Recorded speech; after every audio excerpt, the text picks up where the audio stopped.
Rick, we can start if you say. Hello? Can you hear me? Yes, I think we started. Yes, we've Oh, started.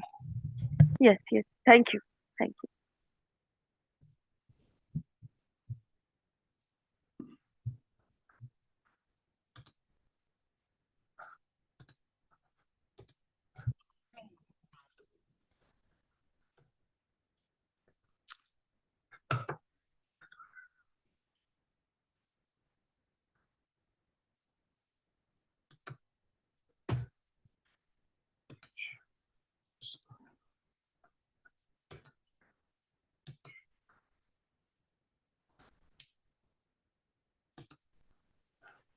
Disclaimer: the information and education material contained herein is meant to promote the general understanding and dialogue of GAN's processing. Such information is not meant or intended to serve as a substitute for a healthcare professional's clinical training, experience, or judgment. For patients and individuals, such information is not to be a substitute for professional medical, therapeutic, or healthcare advice or counseling. For medical issues or concerns, including decisions about medications and other treatments, readers, viewers, listeners should always consult their physician or, in serious cases, seek immediate assistance from emergency personnel. Prescription information, procedures, and use of medical devices information should be undertaken only by properly trained and certified medical personnel. We specifically disclaim any warranties, express or implied, including implied warranties of merchantability or fitness for a particular purpose. Such information is provided, as is, and is believed to be accurate at the time of its publishing, but it is the viewer's job to evaluate the accuracy of any information found in this presentation. Every case presented is of their own experience, applied by themselves for themselves, and it applies to their case only. Every person experiencing health problems should seek professional medical advice and consult their course of treatment with a doctor. The processes of plasma balancing described herein are a natural process which supports the body but does not replace medical advice or therapies one is already subject to.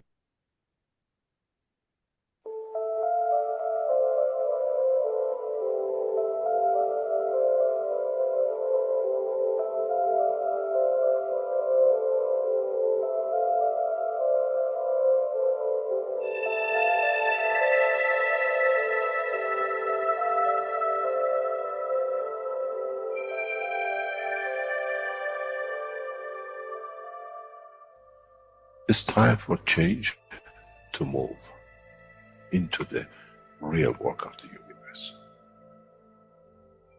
And it's time to understand that we use the matter state to reach the level of understanding of the soul of the man.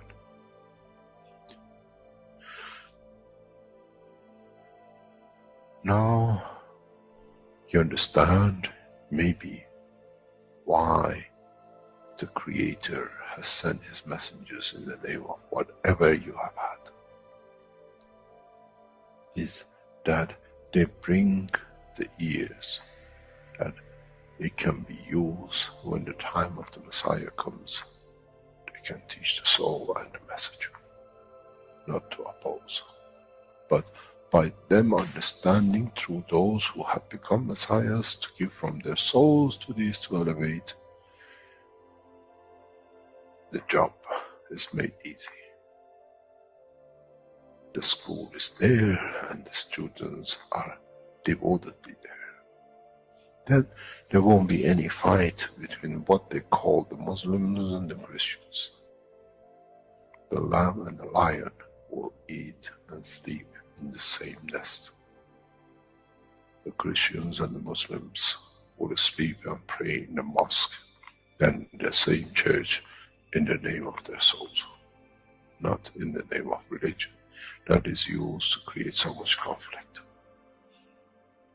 for the benefit of those who were the hyperactive children.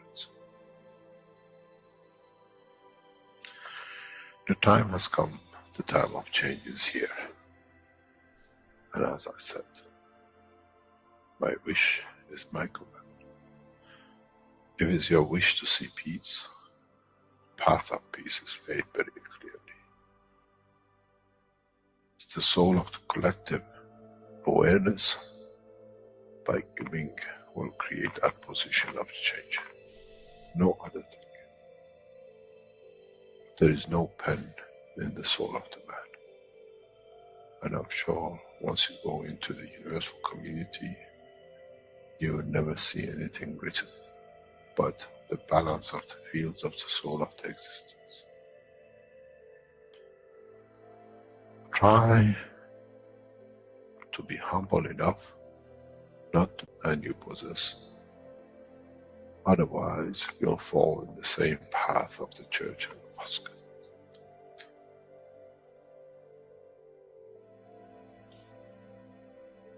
This is what we promised, and this is what we have delivered.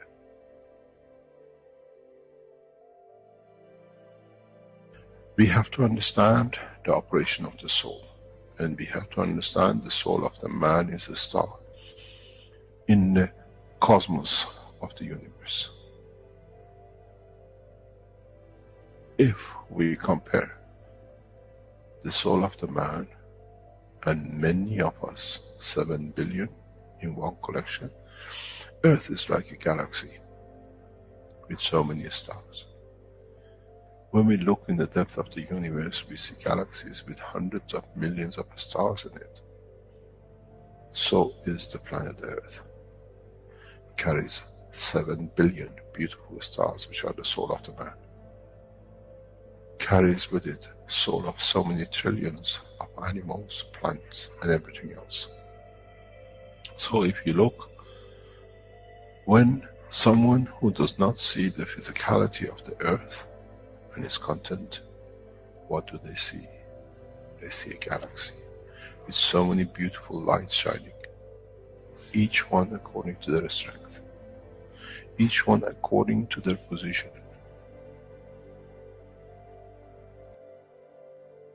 An infant has a beautiful soul, so has the old man. To those who do not see the physical dimension of this planet, but they see the strength of the field, we are clusters of stars. The human race, every single soul, no one from a distance sees that's the soul of a fisherman, that's the soul of the cosmologist, that's the soul of the president. They all shine irrespective of the physicality. This is the magic. This is what the new science has to bring to man. When we look to our soul, we see nothing but a star in the other souls. And this is the break. This is the understanding. This is what all these teachings are about. Coming to mature to the next level, to understand in the deep space, the universe is the oyster for those souls who serve. Then man is ready to go into space. Then man is ready to become part of the universal community which has been promised. I never promised you heaven. I always promised you the elevation of the man to join the family. And now you have the key. It's you who has to open the door to understand, if I can raise the soul of these people or millions of other souls, that the physical life on this planet changes, then I'm worthy to be part of the universal community. To be there to serve, to expand, to be there, to be part, that in the cycle of life of universe, I become, in being part, I become part of the totality. When man reaches that point, a new dimension in the strength of the soul of the man will appear, which is beyond imagination of understanding of the physical life. It's the gate to the opening of the new life, in a new dimension, which is beyond imagination of what you might call a new beginning, a new cycle. Which that cycle carries with itself the origin of the creation of life in in the universe and in the universe.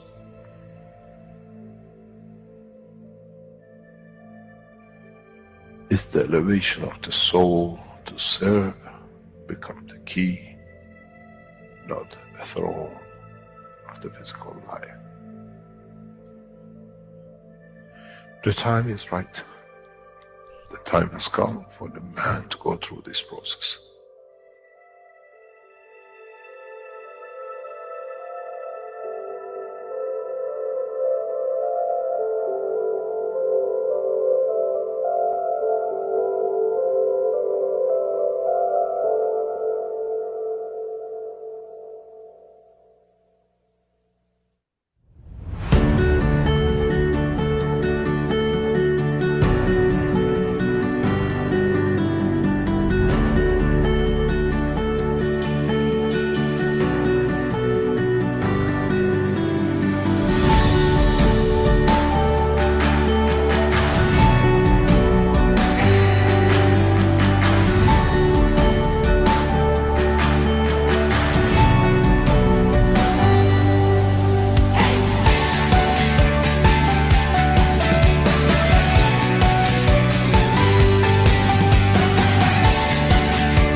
Hello, everyone, and welcome to the 431st One Planet, One Nation, One Race for Justice and World Peace here on Tuesday, May 19th, 2026.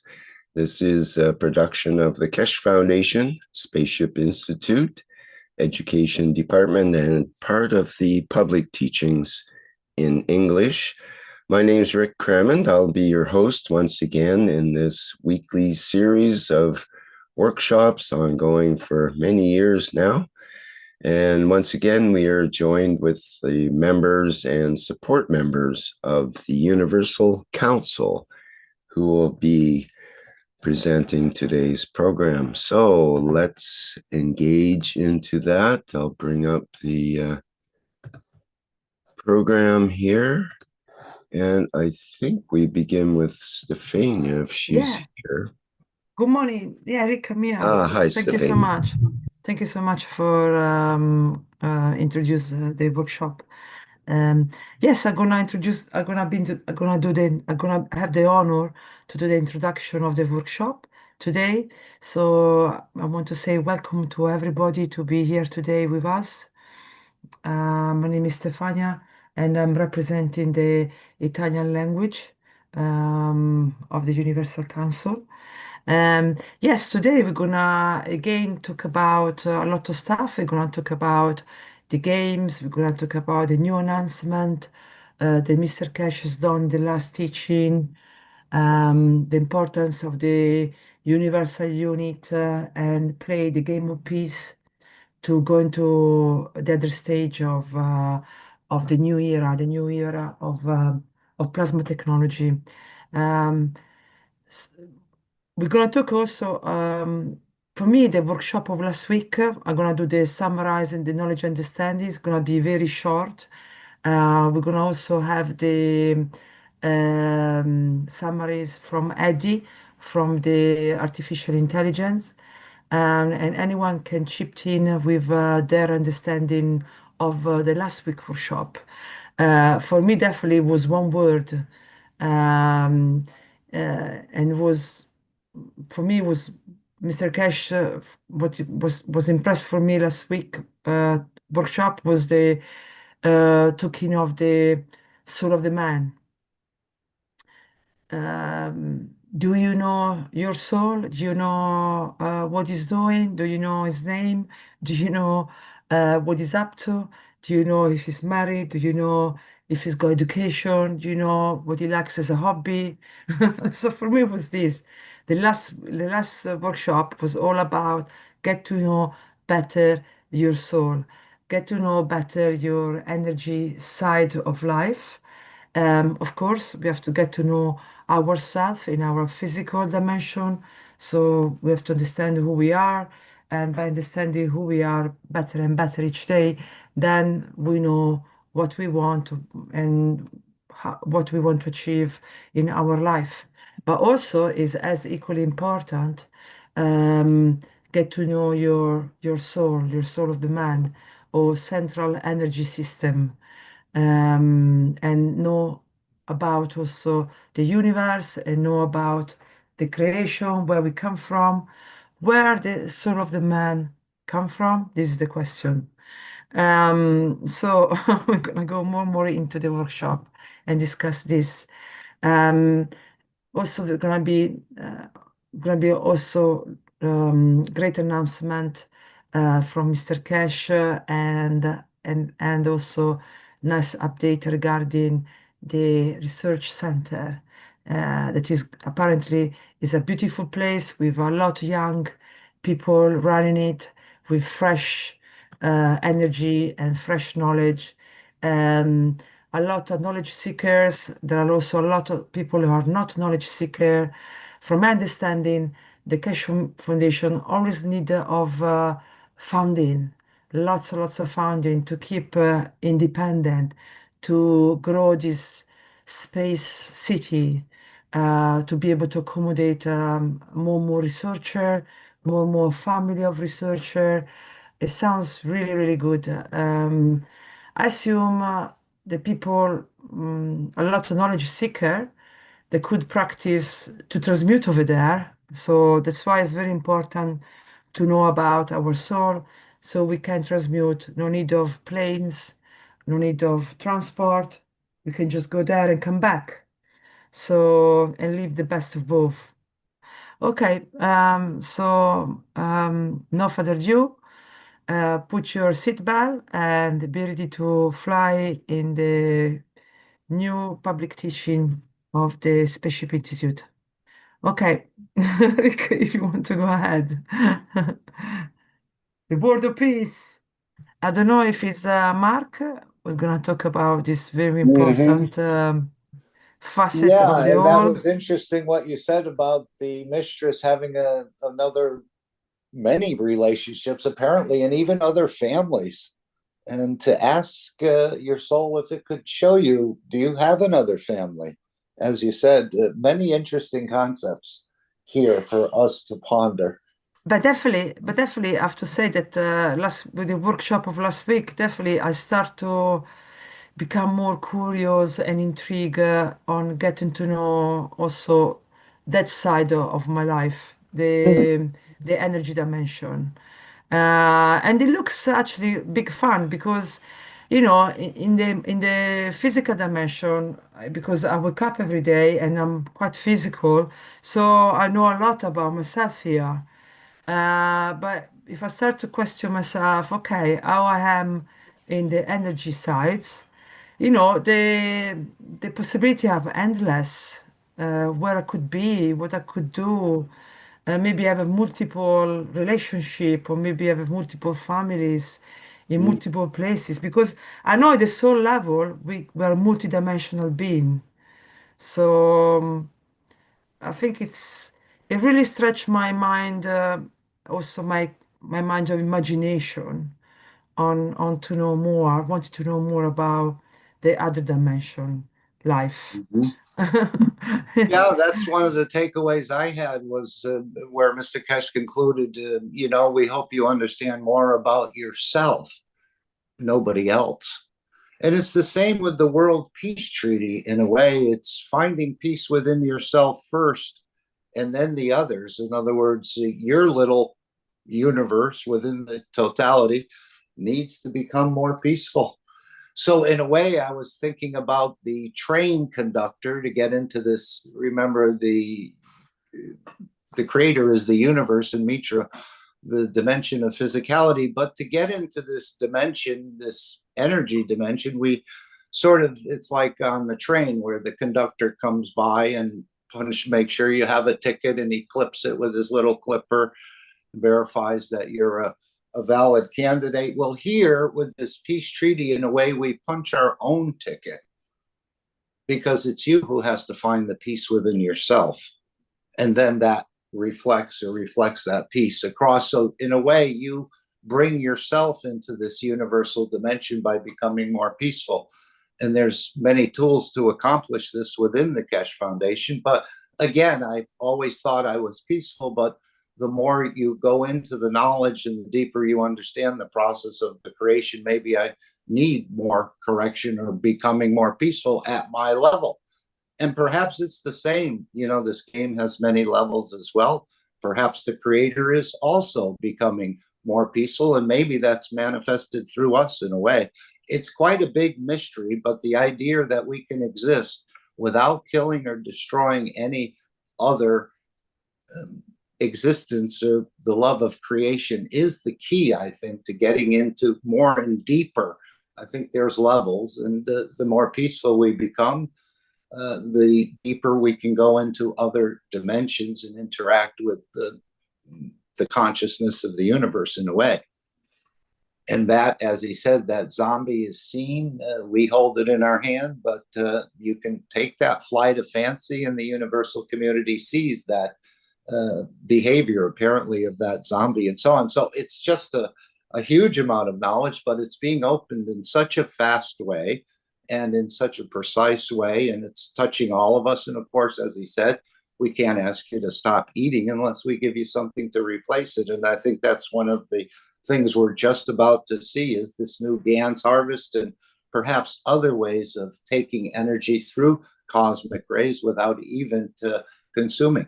But I think it's a progressive process, but it's, in a way, now that we're sort of aware of it, we need to wish to go deeper. And that's what we're doing here, is just waking up the collective awareness to bring the peace through the wish.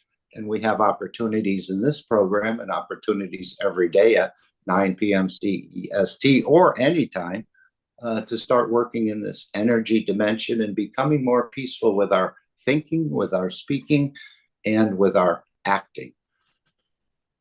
So again, what I think is peaceful to me may not be peaceful to you, and vice versa. This is what I'm saying about bringing balance of your little structure as part of the totality into a permanent peaceful condition, as well as the soul of this planet.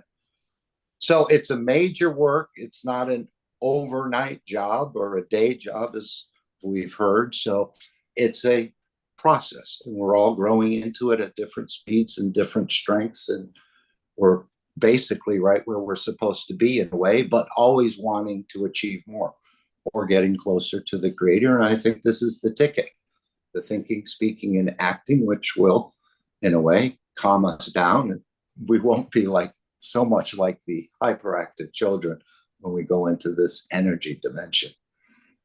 Rick, perhaps you'd like to show the World Peace Treaty, which is right here. And Mr. Keshe has often said we should start every program by reading the World Peace Treaty, just to reconfirm our ethos or to put us in a sort of peaceful frame.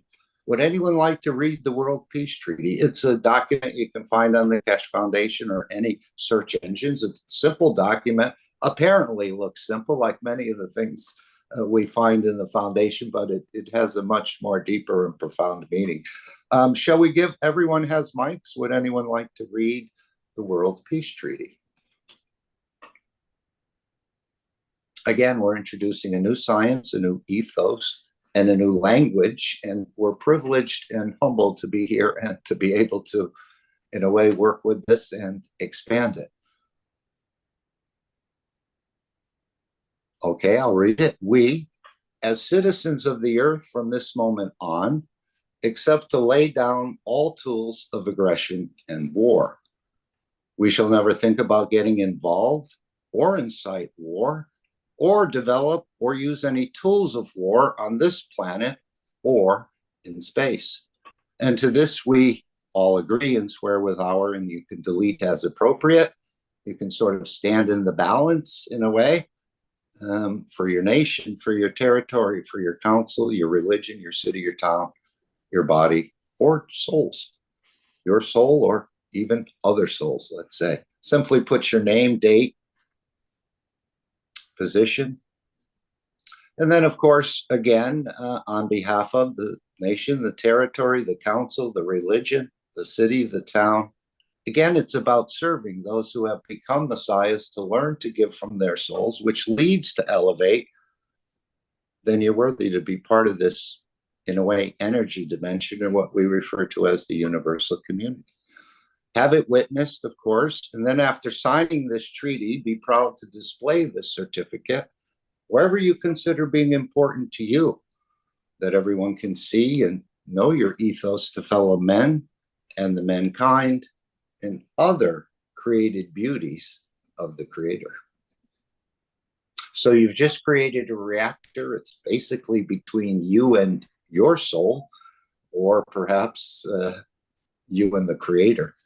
As we understand more and more, we thought our soul was like the Creator, but a different size, a different amount, and a different strength. And now, of course, we're realizing that we do carry the strength of the soul of the Creator, but it's been hidden from us, and even perhaps by the soul itself. So this whole process is opening up. Becoming peaceful is not the end all. Apparently, it's just the next step to get to the next step of the engagement with a much larger family that we're already part of, but in a way we've gotten too much jelly and ketchup on our nice clothes, and we're not so befit at this point. So we're working on it. It's going to happen. It's happening now. And continue to wish for peace every day, because this is how the peace will be manifested. We're creating the energy first for it, and you can be part of that. And then we'll see, once the collective awareness reaches a certain point, the energy will show its manifestation in the matter state. And of course, we may have a little bit of work to do in the universe as well, as we've sort of carried the same ethos of killing and destruction in other creations around the universe, but it's only a small percentage. But, you know, when you get a little bit of a fever, it's time to address it. And this is part of the major work of the Keshe Foundation, I believe, as the whole structure is becoming remodeled in a way by the Creator as a gift from the Creator. So we're humbled and proud to be able to even put another little brick in the wall of this whole structure. Anyone else want to say anything about world peace? Is that world in you? Yes. I'll add a few things. Mark was mentioning the peace work is within us. So as we ourselves become more peaceful, what happens? We radiate that peace around us as well. And others are affected by it. And this is very easy to observe, actually. And beyond that, when we look at events, things happening across the planet, we also become sensitive to the dawning of the peace that I've talked about earlier. We can see the sunrise, the sun of peace, that is. And what it does is that as we make ourselves peaceful, we see the peace arriving around us because of us, as well as because of our ability to see it. So, are we creating the peace and the world is reflecting back to us? Or the world is becoming peaceful and we are reflecting back to the world?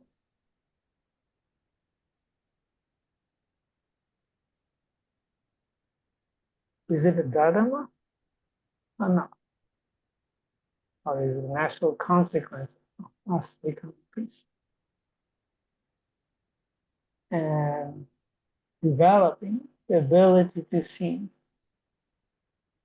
the light of peace becoming brighter and brighter. So let us have fun with this different kind of beginning. Mushfiq, sorry, could you adjust your microphone? You're fading there. I can't barely hear you. Okay, can you hear me now? That's better, thank you. Yes. Interesting. I had my hand on my chin, on my left chin. Apparently this affected the mic.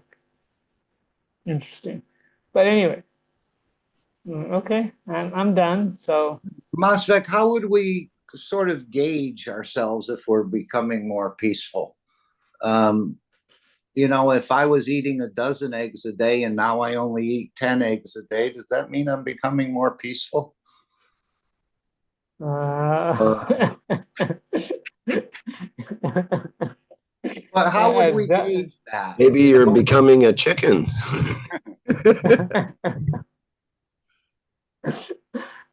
Well, you know, the peacefulness, it's something like we are no longer, you know, we hear. Let's take a present example. You know, this is the Iran-US war going on, and you know, people are excited about it. Some people are talking about, you know, World War III, World War 3, 4, 5, 6, whatever. You know, you have all the numbers you can imagine, and a bit of excitement, and you know, worried and excitement. Now think of the opposite thing happening. If we become peaceful, yeah, the war is going on, but it is only a step towards the peace. We completely rework the whole situation. And that is the indication. We're no longer excited by Iran doing that, this and that, you know, or US doing this and that. It doesn't matter. This is just something that needs to happen before the peace comes in. Something along this line. So you become more attuned to the longer term process of peace. And, you know, things are no longer, oh, it's World War, what Nth World War anymore. Or, things like that. So this is one way of gauging. Nice. Is there a connection between peace and enlightenment? I thought I've heard it said the more enlightened you are, the more peaceful you become, or the more peaceful you are, the more enlightened you are. Do they feed off one another in a way? Or are they part of a similar structure, peace and enlightenment? Well, so, you know, it's, you know, the external light makes you look brighter, and internal light adds to that. So you become more peaceful than the environment. So as a result, everybody else around you starts to become peaceful. So yes, the environment helps, it feeds back, but at the same time, you add to it when you are peaceful. I think Stefania said peace equals a balance of fields. And Mr. Keshe called the game of peace and enlightenment. He's always put the peace in there, it seems. So yeah, it's a process that we do some, we hear some, we learn some, and we keep doing that on and on. Thank you. Good afternoon. Yes, please. Hello, everybody. It's Mehran's UC First Language. I don't know, it's related to your question, but I was thinking that, first of all, I think peace in level of humanity is already in their mind is done. Because when I see YouTube and the comments, I see how people are fed up with everything else, but they look for peace. I think it's now the government who have to sign the peace and take actions accordingly. Secondly, I think peace comes from inner peace comes from a development. Like we develop, we create peace by little doing good, thinking good, acting good, taking action, in talking, in thinking good, really active. And that whole thing accumulates, and then we can feel peace. Because humanity is very complex. It's not that we have some data and we know where we want to go that we can achieve it. There are a lot of complexity in our minds, in our background, which they hinder us from action and think and do what we believe in. So we have to bypass all these in any manner we can find, that we can find first ourselves. And when we find our true selves, we are in peace, I think. And then it's the accumulation of all we have done, all we have said, and all we have thought. And in religion, they said God is the forgiver, the illimited level of forgiveness.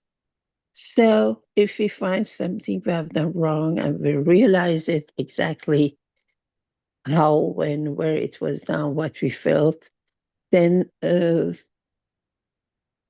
the religion, they ask forgiveness. In our inner ourselves, we ask for forgiveness for what has happened. Either we are victim or actor. And then after that, we can just go on, because these things are not letting us go. But little by little acts of kindness, human kindness, which comes from the heart, not to show off, not by any other motivation. These human little things are the ones who create our inner peace and our inner light, because we cannot do all the things against others and ourselves and our future, and then to try a magic thing to be enlightened. Enlightened comes, develops, gets mature from little small things of human kindness. So if we do that, people appreciate. We are happy in our consciousness. And of course, it's not easy because we are a mixture of our education, our parents, our family, fast way of life, and everything else. But it's up to us that we decide, we put an intention in front of us. That's what I want. That's where I want to go, and start walking. So comes little by little inside peace.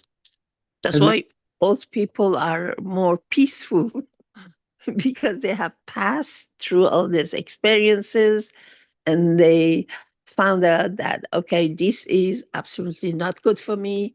This absolutely makes me emotional. So I let it, and they don't have the problems of younger ones, as of I have to achieve this job, I have to feed my family. So they are more detached when they are old, and they are more peaceful because they are less detached. For me, if I say for me, it's beautiful you say Mehran, so مش فاك.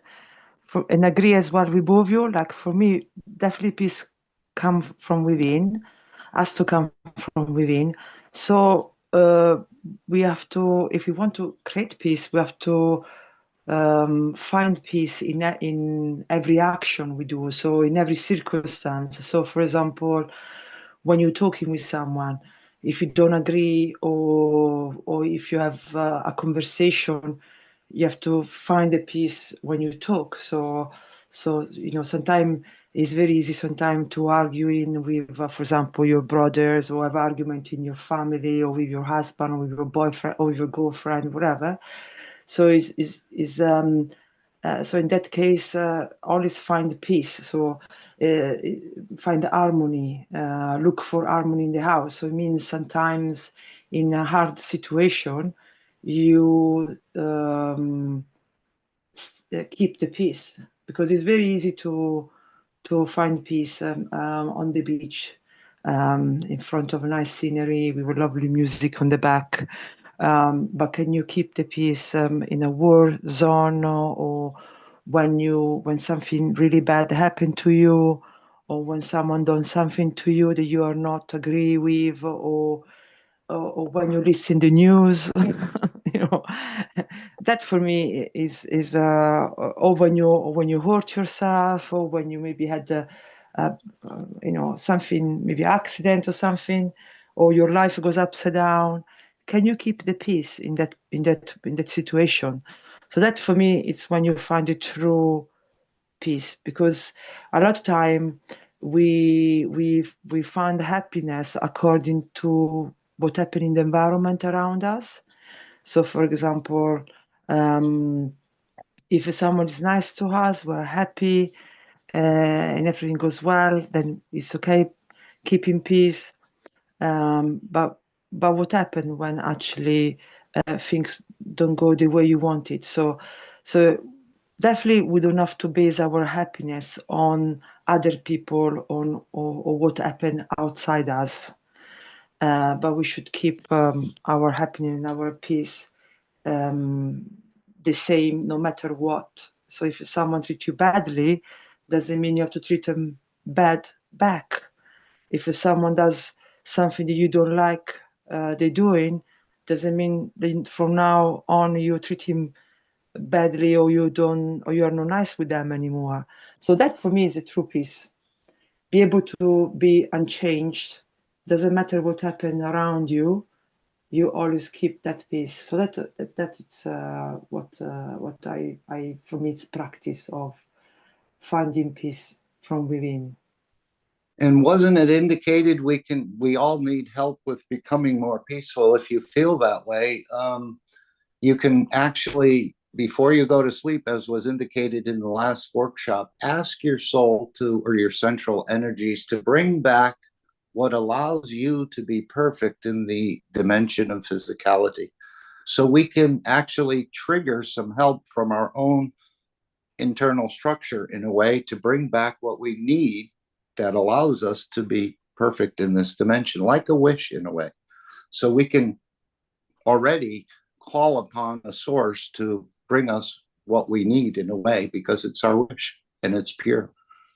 That for me, it's the advantage of follow, be able to understand both dimension, the physical and the energy dimension, because like you're saying, you can ask help to your energy side to help you on your physical side, and vice versa. So it's good things to be aware of both, and you can, like you said, before going to bed, make this request towards your energy side, and see what happened the next day.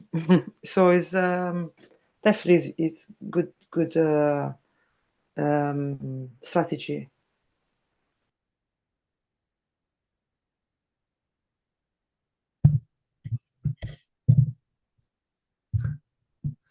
Okay, perhaps we can go on from the World Peace Treaty to the video excerpt from the last workshop that I have called About Our Souls and the Mithra's Child.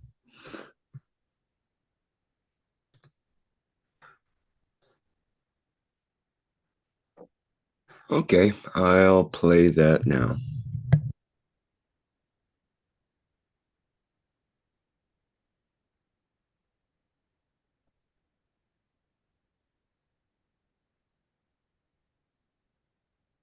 This is what man has to realize. Every soul and his destiny is set in the dimension of physicality. Then man has need to understand one truth about himself. Shall I live in both dimensions? Or shall I still play the game of hide and seek that everybody else knows? Now you understand why the children of Mitra come from the souls and not from the sperm and egg. Then there is no dimension of physicality to mix in it, that it takes the revenge on what is done. The soul of the male and a female in their inner soul, inner being, does not need to be divided and placed in the little fishy things to swim, but it travels untouched by the dimension of physicality to create the soul of the child, which has no attachment, no need, and no guilt. The children of Mitra are perfection. The children of Mitra are planned designs for decades and centuries before even man was created, let alone the future destiny of the humanity. Now, you understand the riddle. Then, who likes to make a child with a creator? As the soul of the creator is the soul of both the mother and the father. Creator of both and the nourisher of both. And then you understand how Mitra was born and how the children of Mitra will run the span of the universe. Do not forget, they possess every field that exists in the universe. United Nations went and found tens of thousands of women taking samples to find the original mother. But they came to another conclusion, that the mother is within the mother, created by the mother. Now you understand how the collective soul of the man and the rest of the collective soul of the universe are all within parameters, strength of the soul of the creator. The collective soul of the creator is the soul of the creator. I made man in the image of myself as I was made by the image of the man. Now you understand. Man betrayed his creator and kills. And the creator took revenge and created daughter of Mitras, that it'll be perfection and like him, and not in the dimension of physicality. And now we are aware of both. We change man. Man shall not kill. Man shall live by the ethos of Mitra. As you don't think bad, you don't need to do wrong, and not doing wrong, you don't need to do anything. You talk good, you act good, and you think good. And this is the essence of the Keshe Foundation coin. When we give the richness to the child from the second born to the parents and to the life, does not need to commit suicide. It's the Chinese policy. You do not make the ground fertile for a man to do a crime, and man does not need to do a crime. Now you understand why we give coins to man on this planet. That from moment of birth, mother does not need to steal, mother does not need to worry about what happens to that child. The child will be born in a lap of luxury and availability, that the perfect child, as it was chosen by the perfect life of the soul of the man, is created. We are not nourishing a hungry child in Africa, We are making sure that the daughters of Mitra live a perfect life, that they do not need to attempt to do anything wrong, that their soul will be tainted by the wrongdoing of the physicality. The work of the Keshe Foundation is work of the Creator, but man does not understand.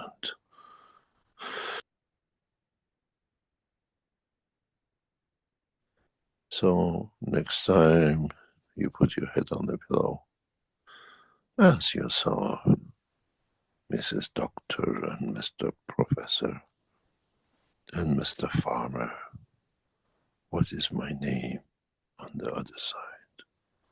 What position do I hold? Or am I all the same, a light in the night of the skies of the Creator, where even if I had the right strength in my soul, I will not see darkness. It's as light as it is in the soul of the Creator. I hope you knowledge seekers understand the process of the teaching of today, and how you as knowledge seekers are the front runners to that point. Now you understand the purpose of the Universal Council members, and then you understand what is about to come.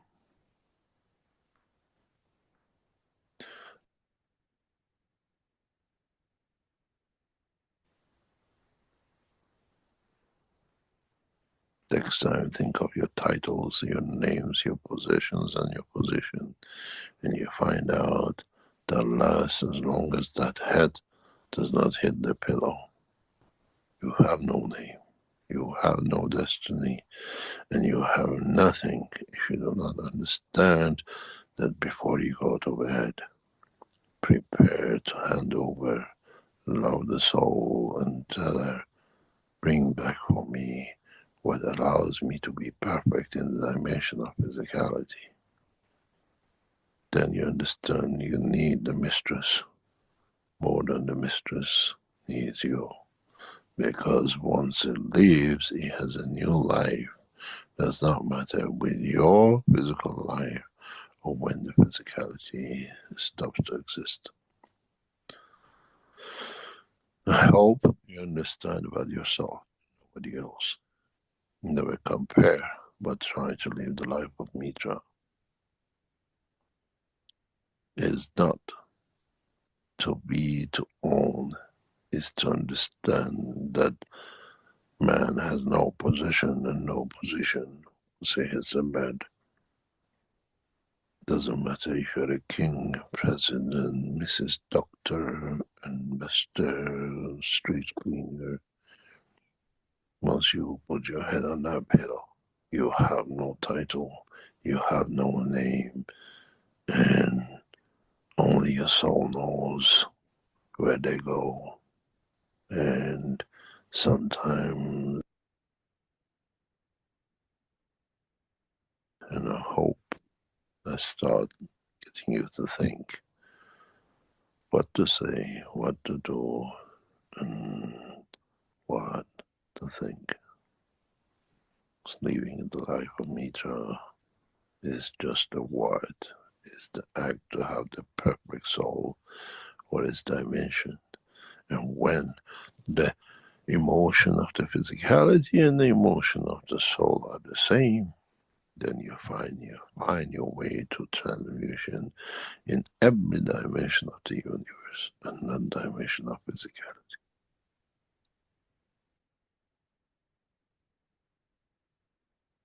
I think she's talking about the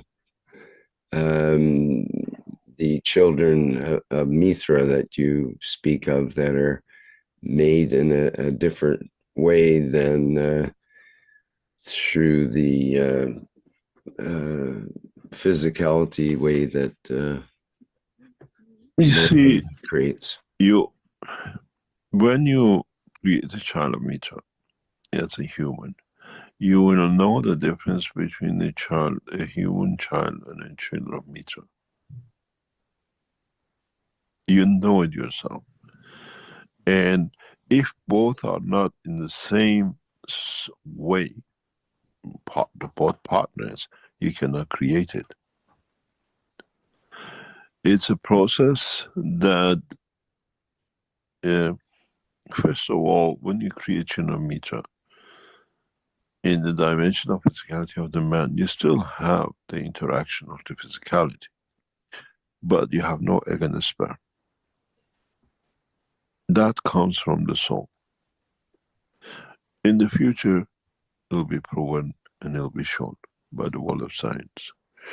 The way now you can monitor how egg and sperm is transmitted and how the child is conceived, you will not be able to create a test tube nano-meter impossibilities. Somewhere somebody has to create a dimension of the environment for it to grow. And secondly, it is the soul of energy of the soul which leads to the creation of the soul of the child, that then the environment created the size, the physicality of the child. And those of you who create the first children of Mitra, you know exactly what I mean. You will feel it, you know it. So, Mr. Keshe, is this what the term virgin birth, is that the same? Yeah, more or less. More or less. It comes, not the physical virginity, we call it from its virgin soul, untouched, pure. And as I said, you can be 100 years old and still give birth. Well, first of all, you have to create the condition of the environment of the birth to match the soul. And no knowledge in the universe has reached that position. The what I call the womb of the universe is unique and cannot be replicated. Cannot be replicated. It's such a spectrum. So, children of Mitra, when humans created children of Mitra, they both know.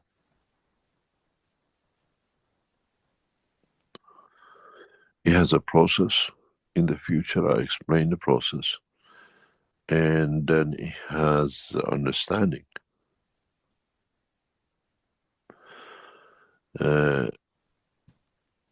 The woman will not go through ovulation.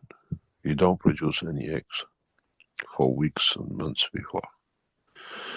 Man will have no sperm, that the physicality doesn't get involved in it. You'll know it.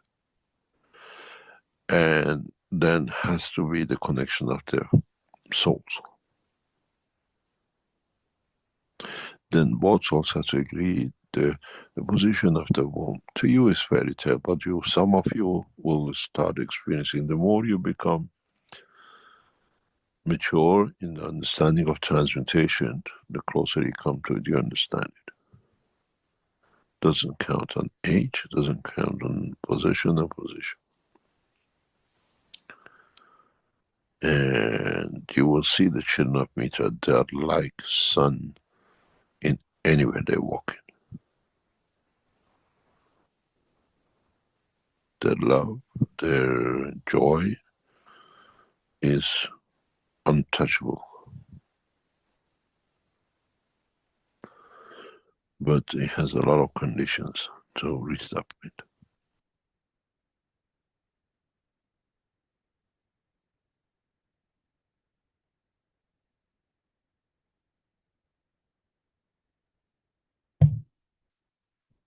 Okay, that completes our excerpt from the last 642nd Knowledge Seekers Workshop.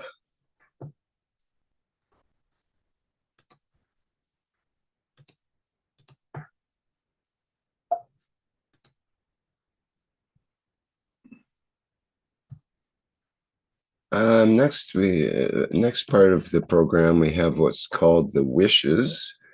And I'll remind our audience that we'll have a full minute of silence to respect each wish. And I think this is the part where whoever feels moved to say the wish says the wish. Does that include the attendees as well? They have to be fast, but it could.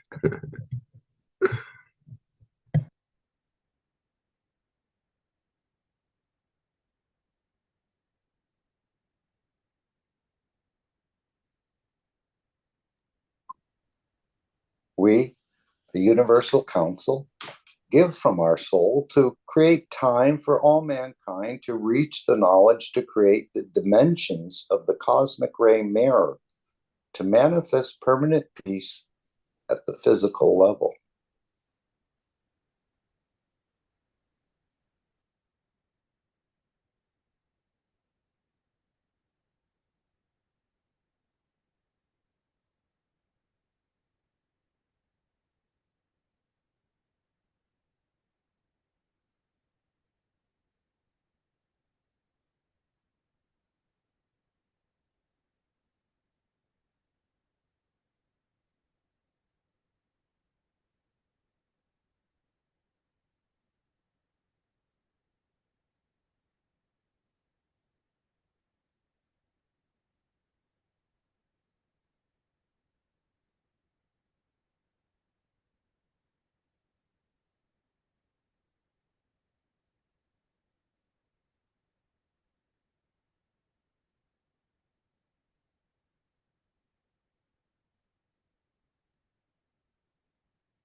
We, the Universal Council, wish for the continued development and expansion of the new plasma city, hidden behind the game of peace and enlightenment, allowing the freedom of the physicality and soul of humanity.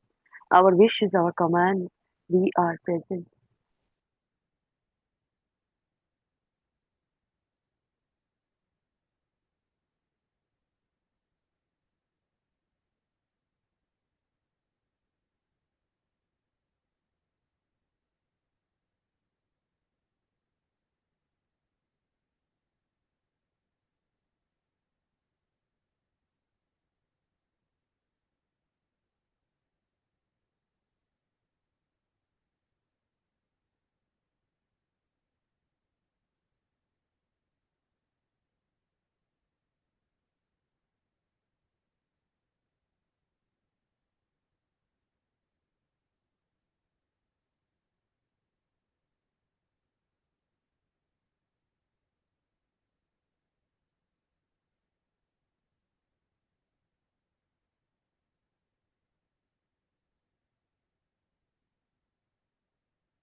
We, the Universal Council, give from our soul to all hungry and homeless people in the earth and above.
We, the Universal Council, give through our soul all the love always to all souls in existence.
We, the Universal Council, give from our souls and invite all of humanity to elevate the soul of every leader in every nation to work as one soul in one direction to achieve peace.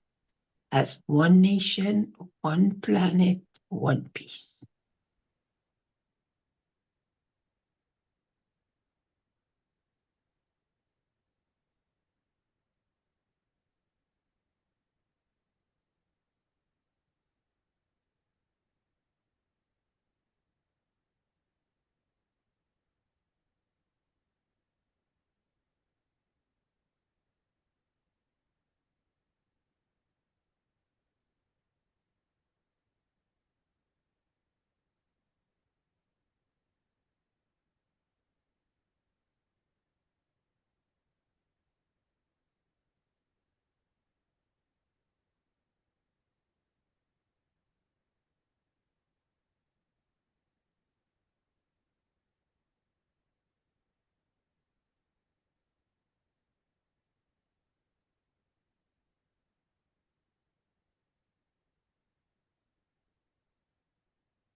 I'm not sure if this one is supposed to be here. It's the same, but has one word different.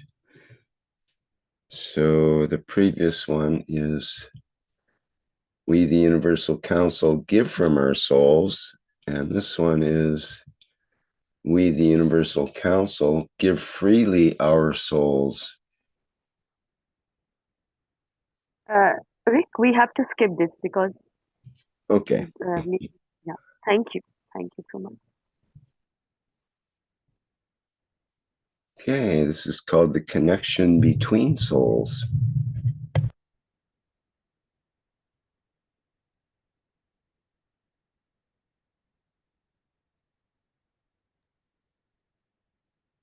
So it says, I love you, my soul. I live you and I love with you and adore you. Bring back for me what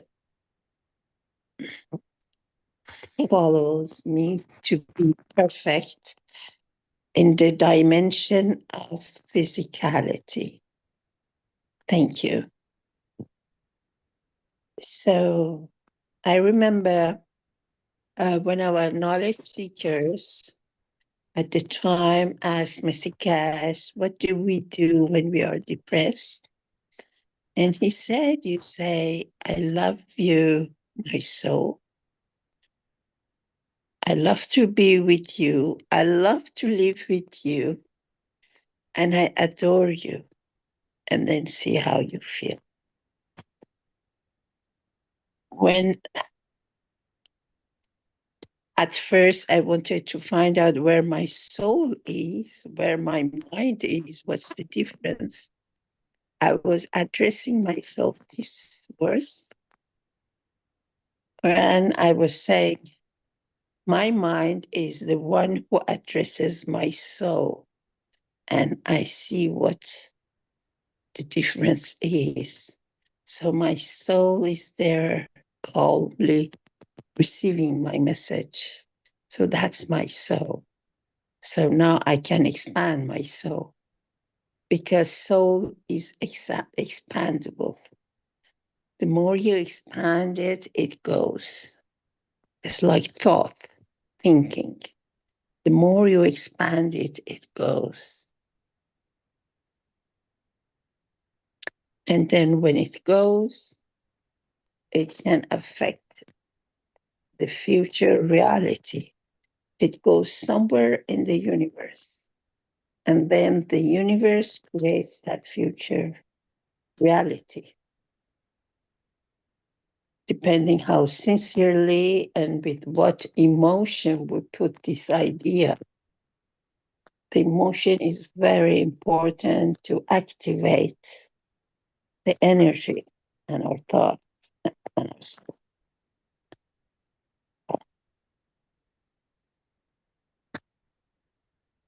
Anybody else?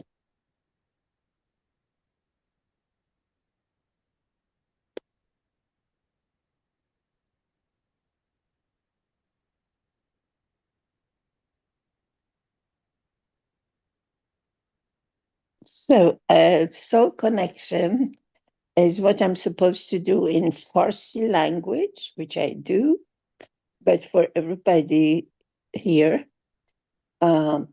according to Mr. Keshe, that we learned from him, especially, we have a physicality, which is our material part, which is from elements on the earth, and the light and fields from the sun. And it is on the earth and thinks that's the only thing that exists. And then we have the soul, which is not visible, but behind this is leading the body, leading the mind. And what he told us to do, that we can use our soul, expand our souls, and to wish for what is good for humanity. And that's what we do. We wish different things. One of them is wish for peace in the worldwide level, because humanity has reached a point of knowledge and intelligence that we need a new way of life, which is more acceptable for our totality, soul, emotion, and body. And humanity thinks, what have I gained in my life? Who is directing me? Is it my benefit and my soul who is directing me? Or is it others who are directing me? And I'm just moving according to their desires. So humanity gets to this point, and now we have the wars to finish the job of controlling others. But the humanity is waking up, and it's not as easy as before. There are propagandas, but humanity's soul has been awakened, and there is something wrong that they feel is not the way they should follow. They don't feel peace when they follow these things in the media. So then they have the ideas of peace. They go to anybody, anywhere that talks about that. And we see the humanity's soul toward the peace. It's driven from the path it was before to a path towards the peace. And nobody can stop it.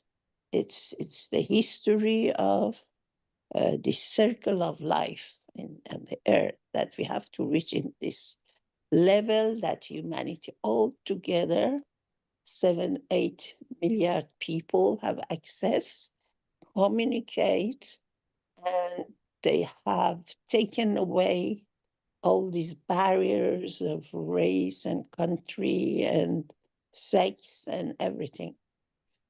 So at this new time, we need new peace, new way of life. Why should we waste our time with wars when we can gather our energies for peace, for better of everyone, majority rule? So we wish for the peace.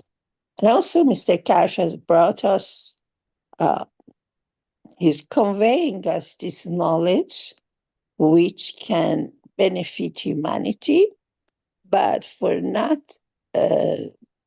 putting it in the hand of a few which abuse it again, he is going to give it to the humanity altogether.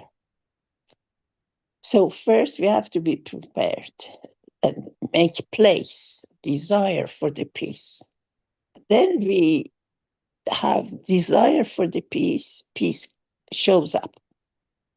People have used any kind of methods of governing, of living, any kind of personal or public way of living, and they found that it doesn't work. It went to drain.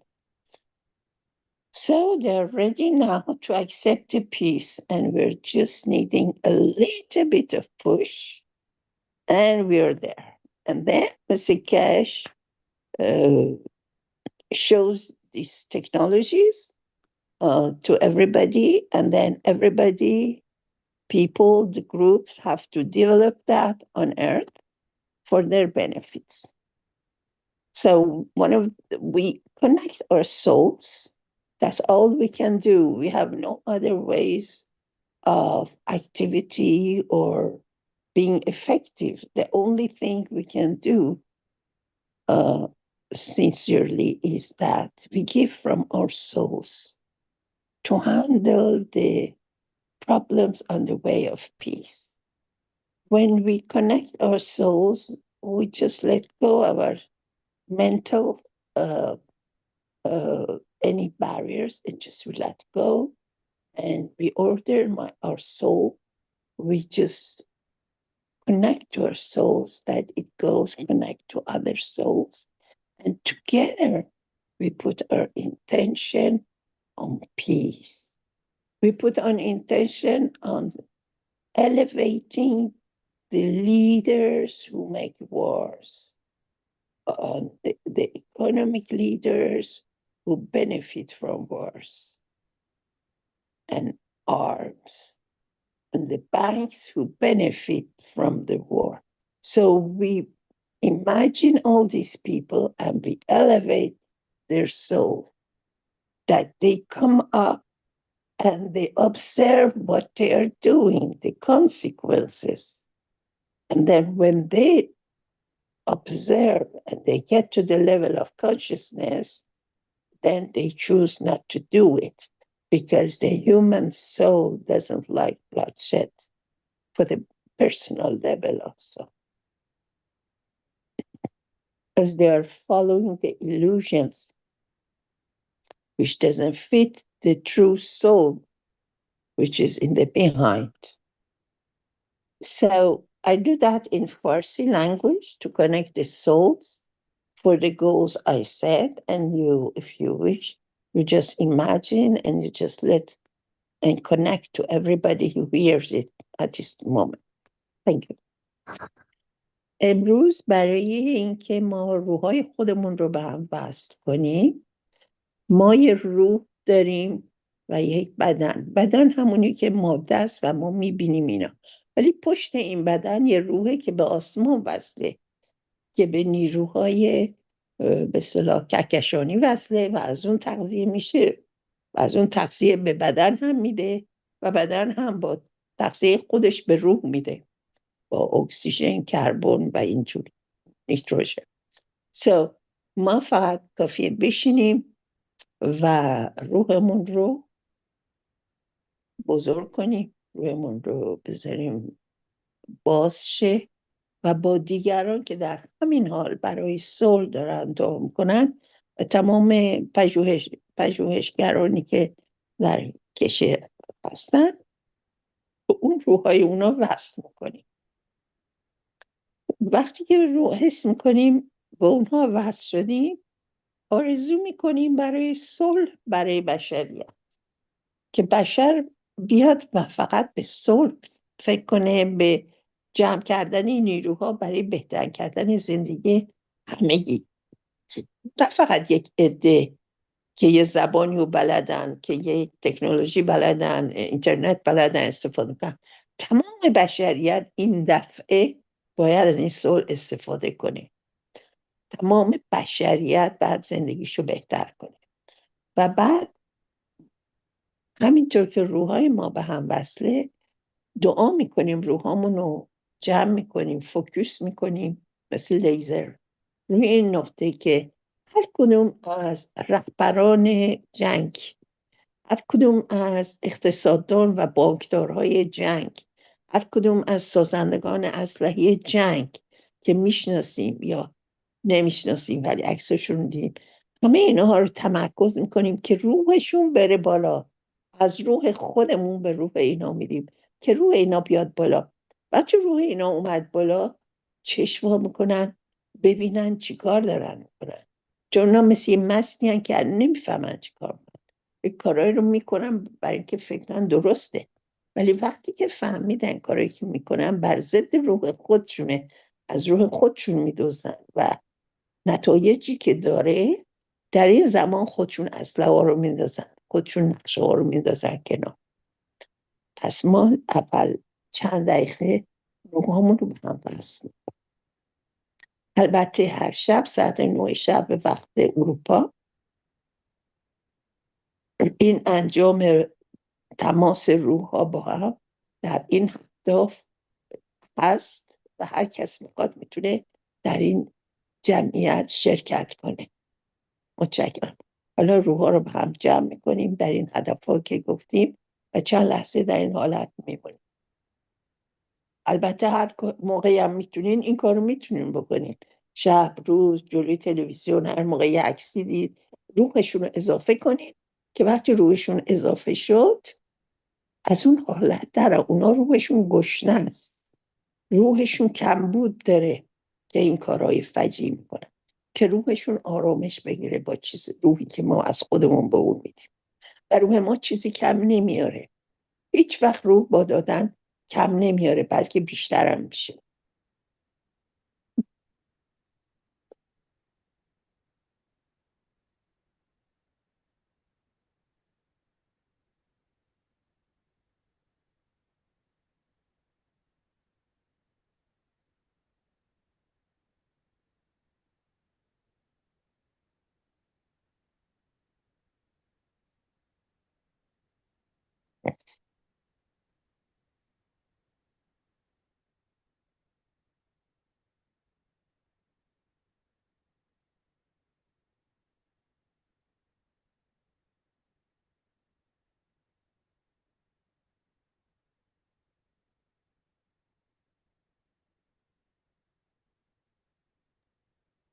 Thank you very much.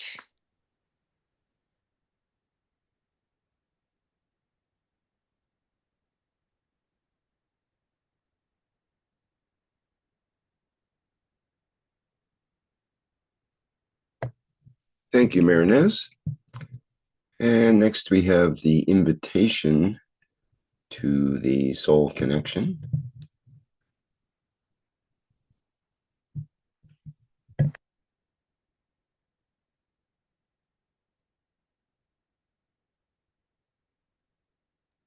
And every day you can join the Universal Council and others who are wishing for peace on this planet. We're not the only group in elevating the souls of the leaders and so on.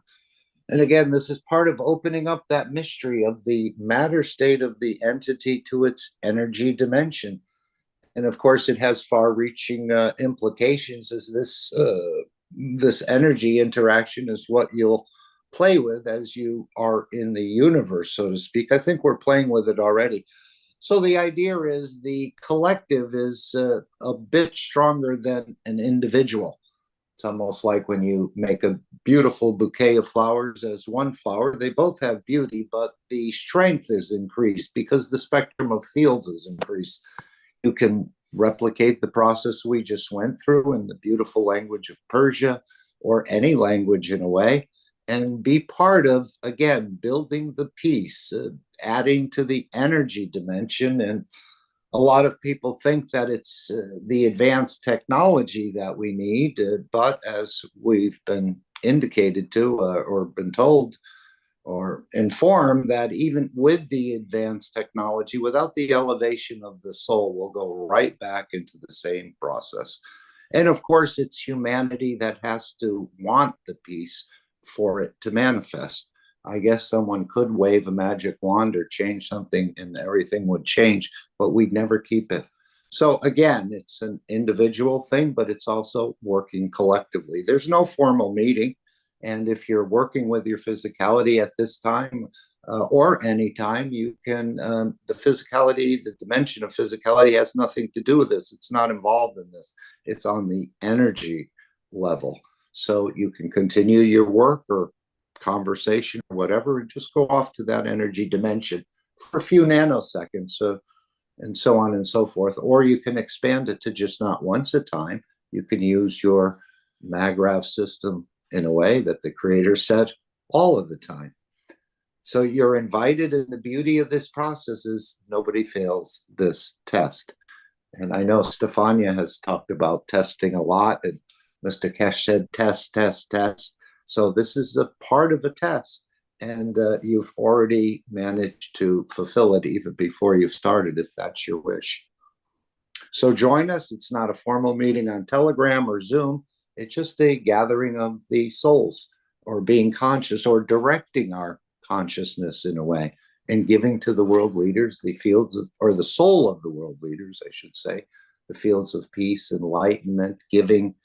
Or if you want to ask them a question, again, you could pose that question, which a knowledge seeker just told me he thinks this is coming up, where we're going to call the souls of the world leaders in and ask them, why are you imprisoning us? And why are you killing us? And probably a few other questions, more or less in the energy dimension this is going to happen. But this is the collective work that we're doing. And this is part of waking up humanity to its energy dimension, that we can operate more in that dimension. And even though we operate in both, and live in the physical dimension in a better way. So you're all invited. Yes? Can I add something? Do you remember what we talked, I think yesterday was, regarding we can suggest few way of different way of practice the soul connection.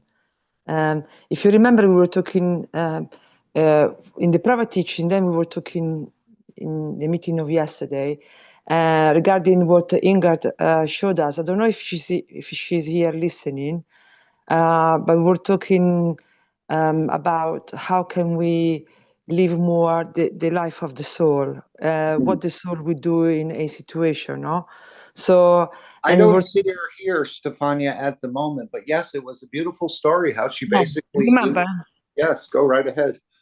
But do you remember the practice? So I don't know what method she was practicing. I think she said Hawaiian, but she was talking up, giving the testimonial of that man who make empty this mental place just by going through the, if I understood well. Oh, yes. Yeah. Yes. You want Yes. to repeat that because you repeat it better than me. Well, I mean, I don't have the whole story. I wish he was here, but apparently someone became enlightened, the director of a sanitarium, let's say, and he knew, or his soul was saying, what you're doing, imprisoning these, what we call beautiful people, and it was wrong. But he didn't go and interact directly with each, let's say, client that was living there. What he did was he went through the book of records in the offices, and he just sort of balanced things out. He knew he had done wrong, and he sort of balanced things out between what the institution was doing to these beautiful people and so on. And over a period of time, apparently, and of course, can tell it much better than I, the sanitarium was emptied and closed down, just through his wish, in a way, of interacting, apologizing, and acknowledging that these souls were mistreated and so on. And somehow, whether they went to other places or they just became enlightened and more self-aware, were able to operate on their own. I don't know the whole story, but that was the wish of this director of this facility, and apparently it worked. Yeah, the interesting part was, so she gave another example as well of herself, that she said, let's say, or someone can have this experience, so let's say you bang your head, no? And so you say that, sorry, head, that I hurt you. And so you ask sorry, then you thanks them for their service. So you said, it's really useful to have this head, you know, and then you thank them, then you tell them how much you love them. Please to forgive, the things that done bad so far. And the interesting bit was this one, and then she reversed the process. So she imagined the head talking and said, I'm sorry if I create this pain inside, but that was the only way I could express myself. I will find, There's some yeah. So it did the reverse where, yeah. So the same things we could do with when we elevate the, when we get together to elevate the leader. We can do the similar. You remember, we consider a procedure, because in her experience, it always worked. She does with part of her bodies, like Mr. Keshe said in the past, that is good for us if we want to heal faster. We should start talking with also different part of our body, like the liver, if you got problems, in which area you have problem, you can start a communication. But obviously the communication is never one direction.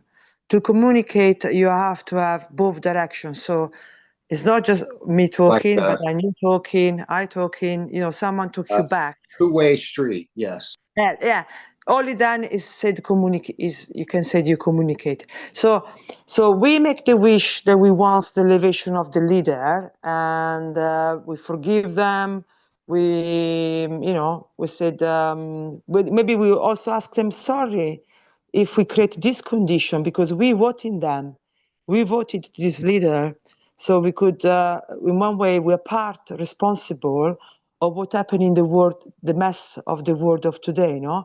So we can start to, if we copy the things, we can start to ask sorry to all the leader for putting them in this place first, in the first place.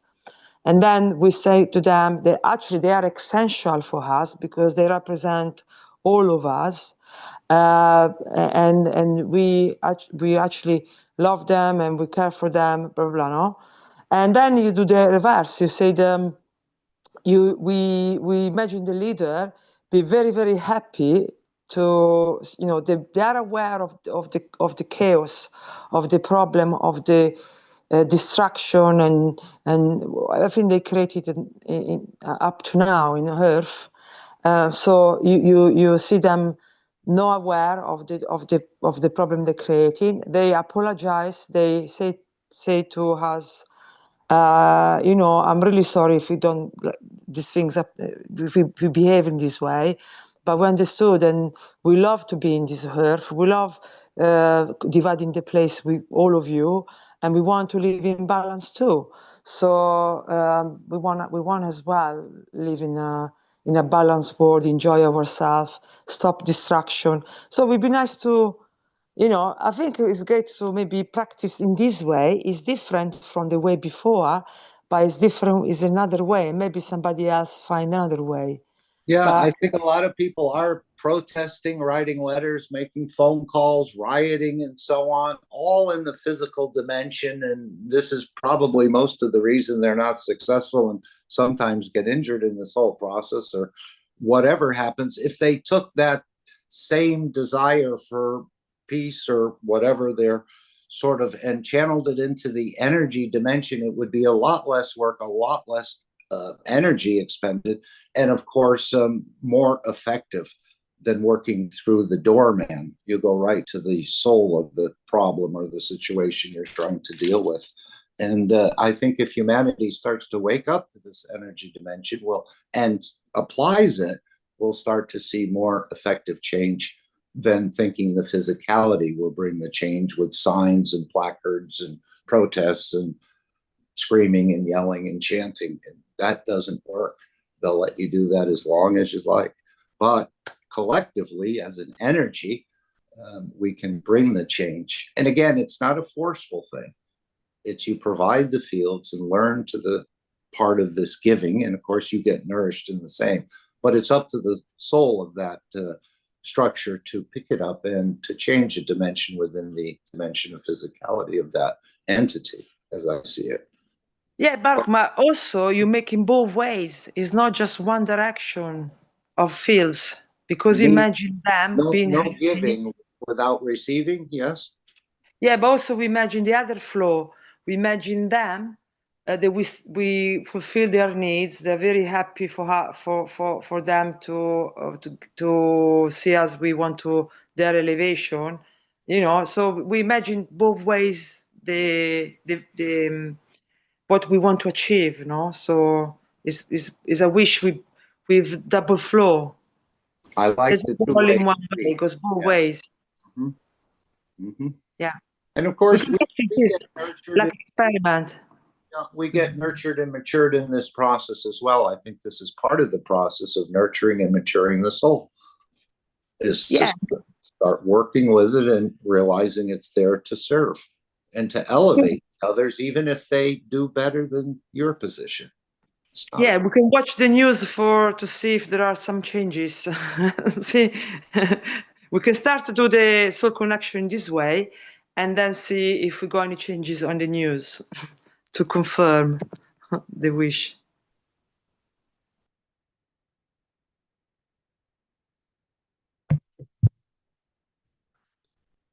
Okay, I'd like to play the video about the becoming a Universal Council member. It's just a short. Wanted to ask you, Rick, do we have too much material for the amount of time we have left, or how are we faring in this presentation? Well, we still have a couple of videos, and one of them is almost a half hour. So yeah, we have a lot to go. Maybe Shweta will take note. Yeah. Okay. Thank you. Yeah, this is a quick video, a couple of minutes from the 576 Knowledge Seekers Workshop with Mr. Keshe.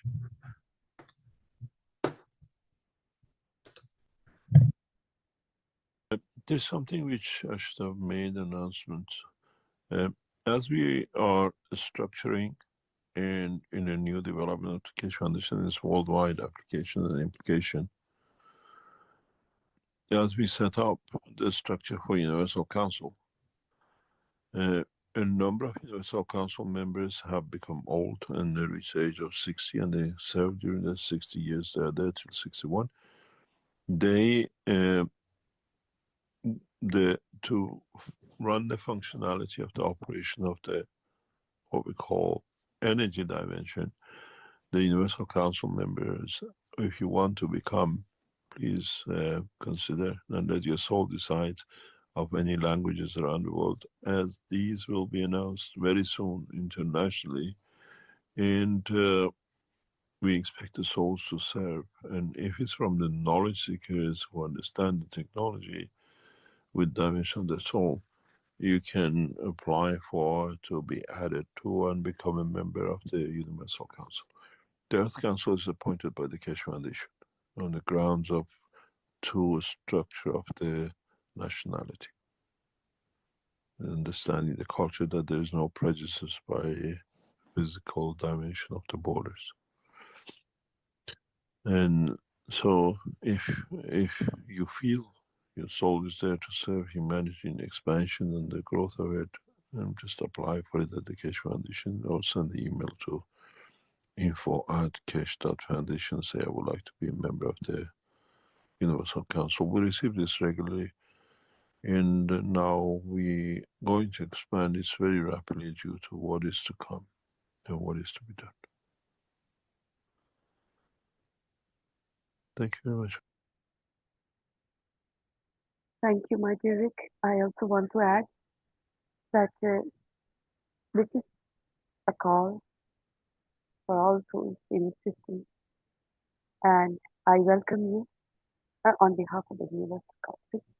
I welcome you to join the Universal Council support and Universal Council members, so that this is the time to serve, and this is the key, as we are here to serve, not to be served. We are all in it. So this time, elevating all souls, do join. Welcome to Keshe Foundation, Spaceship Institute organization. To become a Universal Council support and Universal Council member at Universal Souls. We are all Universal Souls. Thank you. All the love always. And we also invite you to connect with a member of the Universal Council to send us your questions to be answered live each week or the needs of your community. Altogether, I will say, as everything is updating, but as we are all learning, we are all knowledge seekers, beautiful souls. We can discuss, we can share, we can love each other in the Telegram groups of different languages of Keshe Foundation, Spaceship Institute organization. Be there if you have to share anything, if you want to discuss. We will teach each other, we will learn from each other, my dear beautiful souls. Welcome to the Telegram group of Keshe Foundation, of the different languages of Keshe Foundation, Spaceship Institute organization. Thank you so much for joining us as one soul. Here's to you. Salam, namaste, salut.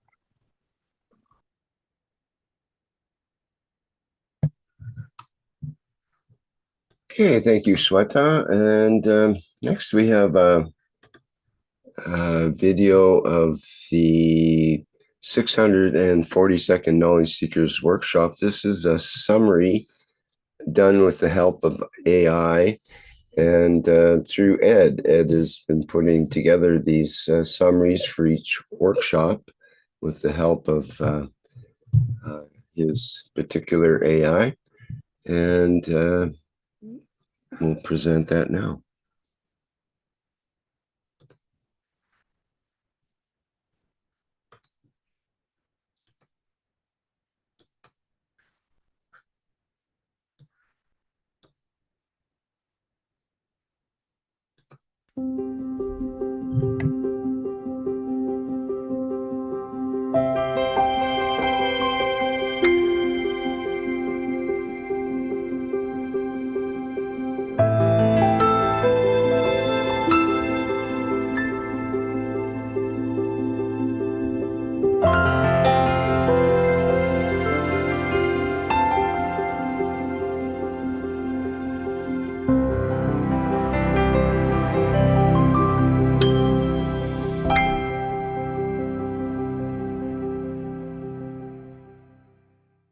You have a name, address, a house, and a title. In this physical dimension, you might be known as a doctor, a professor, or a king. You have worked hard for your education, perhaps driven an expensive car, and surrounded yourself with the labels of a successful life. But have you ever paused to ask yourself a single haunting question? What is the name of your mistress? You see, the physical body, the wife, spends its days cooking, cleaning, and gathering professional degrees. But your soul, the mistress, exists in a dimension where those labels have zero value. The moment you put your head down on the pillow at night, your titles evaporate. You become Mrs. Nobody the second you close your eyes. It is a profound mystery that when the soul is free, it does not carry your professional title, your home address, or your university degree into the span of the universe. While your physical body remains trapped, stuck to the sheets of your bed, your soul goes out to play in the vastness of creation. For many, this reality is frustrating because we have been trained to only see the zombie walking on the earth, unaware that the universal community is watching our soul's journey. We often live as bystanders, watching the fish tank of the universe from behind a glass wall, because we have forgotten that we live in two dimensions at once. This relationship between the body and the soul is a hidden dance of hunter and gatherer. In the physical world, you eat and gather different spectrums of carbon and nutrients, thinking you were just feeding your stomach. In reality, that biological process allows the body to gather the specific factors needed to mature the soul. In return, while you pretend to be asleep, your soul acts as a hunter in the universe, housing universal energy and bringing it home to feed every single cell of your physical body.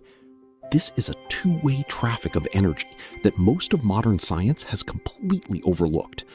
Scientific researchers have recently tracked the soul rocketing through space like a shooting star the moment it leaves the physical body, yet they have not yet traced where it goes once it leaves our atmosphere. Think about the way you were taught about your own creation.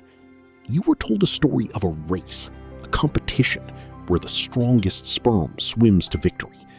But this is a fallacy of the physical mind. The truth is far more elegant. The soul is exactly like a plasma magnet or a star. It has a specific polarity. The union between an egg and a sperm is not an accident of speed, but a magnetic decision made by the souls of the parents. The soul of the mother has already found its match and set the pattern for life before the physical process even begins. You cannot barge your way into existence. You are attracted into it by a match of soul strength. We are now moving toward a new era of technology that finally respects this duality. We are moving away from old systems that only fed the physicality and toward technologies that nourish the soul directly through universal fields. When we learn to nourish the soul, we can feed the cells of the body without the need to kill or destroy other living things for food. This transition allows us to finally live by the ethos of Mitra, a state of perfection where your thoughts, your words, and your acts are one. In this life, there is no more killing officially or killing hidden. You no longer need to commit crimes or live in fear because you are born into a lap of luxury provided by the understanding of the soul's true power. The children of Mitra are the future of humanity, representing souls that have no attachment to the guilts or revenges of the physical dimension. They are designed to be perfect, graduated at the point of birth, and untouched by the wrongdoing of the physicality. This is the path we are all invited to walk, to stop playing the game of hide and seek and to realize that we possess nothing and yet understand everything. The ultimate payoff of this knowledge is that when the emotion of your physicality and the emotion of your soul finally become the same, you find your way to transmission in every dimension of the universe. You are no longer just a bystander. You are a traveler of the stars.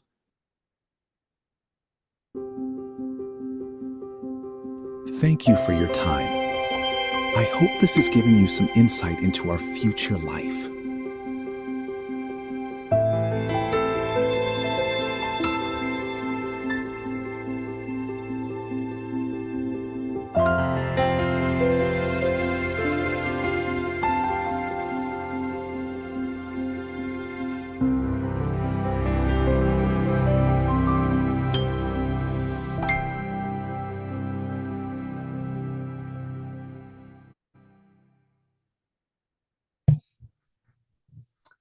All right, that completes our AI version of the knowledge and understanding from the 642nd Knowledge Seekers workshop. And next we have in line Stefania with the knowledge and understanding from the human side of the Knowledge Seekers workshop. Are you ready for that, Stefania? Shall I prepare the background? No, we thought because we're running out of time and this was good summaries to maybe skip my part. Okay. How about just answering something about this nobody? You know, when Mr. Keshe said the matter, before the Keshe Foundation, the matter state was the reality for me, and the energy or the dream was the illusion. Now Mr. Keshe has, told us that you go into the universe and you're nobody. So is that the reality, that this energy dimension is really the reality and the matter state is actually the illusion? But I can smell, I can taste, I can see, I can feel with my senses this matter state. It seems so real, but as was indicated, these senses is being called the five prisons in a way. So is the creator nobody? Well, we know the mind line. So look at the word, no body, right? The creator is nobody, no body. Nice. All energy. Yes. But actually, if the soul of the man, this is a question I want to make tomorrow to Mr. Keshe. Is the soul of the man the soul of Mitra? Because, definitely we need to get to know better the energy side. Yeah, so that will be one of my question, because the perfect child, the soul of the man comes from the creator, is the image of the creator. So when we go into that energy dimension, we're just another crouton, so to speak, in the soup. So why do we come back into the physicality and beat our chest and say, look at me, look at my degrees, I'm the best car racer or sports player or so on and so forth? That are all the things you have to pass level, you have to go through all this stuff. But in reality, you got everything you need, and because we're image of the creator, and if we get to know our soul, our energy side, we can use the physicality as we wanted to reach this state of perfection quicker. We don't have to use it in the wrong with the suffering. We can this is what we're trying to do. We're trying to gain knowledge to overpass all the misery. Yeah, that was a great image. Like, no body. Yeah. Never thought of it actually like that. You're welcome.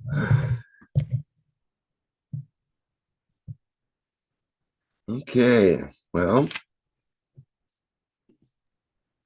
So who is your soul? That is the question of the last workshop for me. And does your soul have a name? Or is it the nameless one?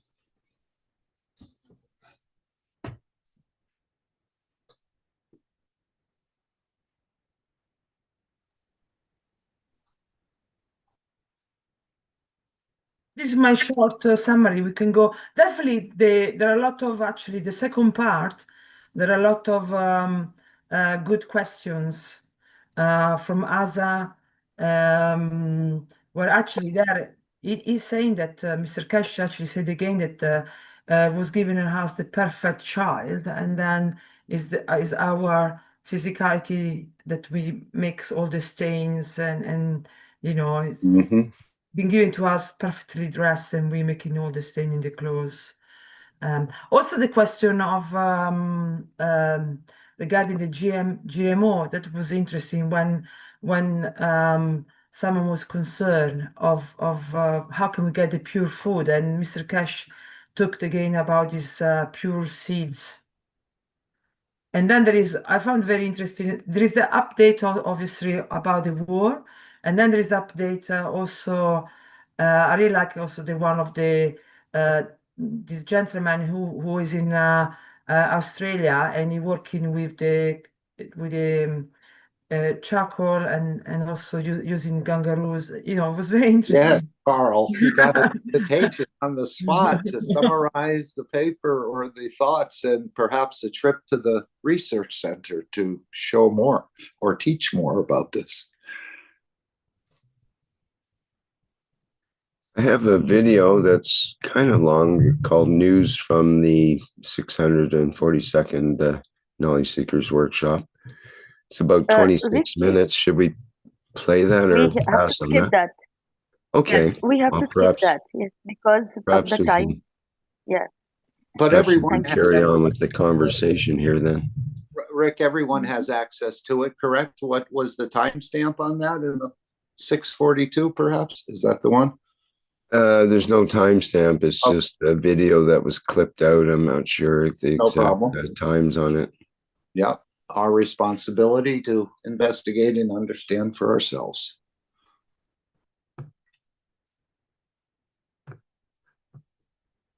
So we can carry on with discussion about the 642nd. The next thing I have is discussion about the game of peace and enlightenment, or we can move into transmutation time with Moshfek.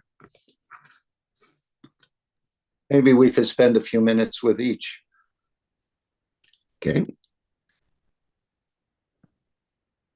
Well, the game in peace and enlightenment, I think it went in for a tune-up in the last 24, 36 hours. And apparently it's been released back to the customers or the members or those men of peace who are playing this game. And I'm sure it's being perfected, and this is part of the process. This is not the final product, let's say. I know there'll be a lot of things added to this game. And again, to free humanity and to allow us to operate in a different way in a plasma city.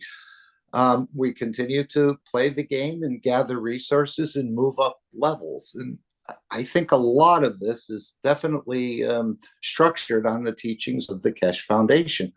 As he said, that thinking, speaking, and acting, the more you play this game of peace and enlightenment, the more that ethos sinks in.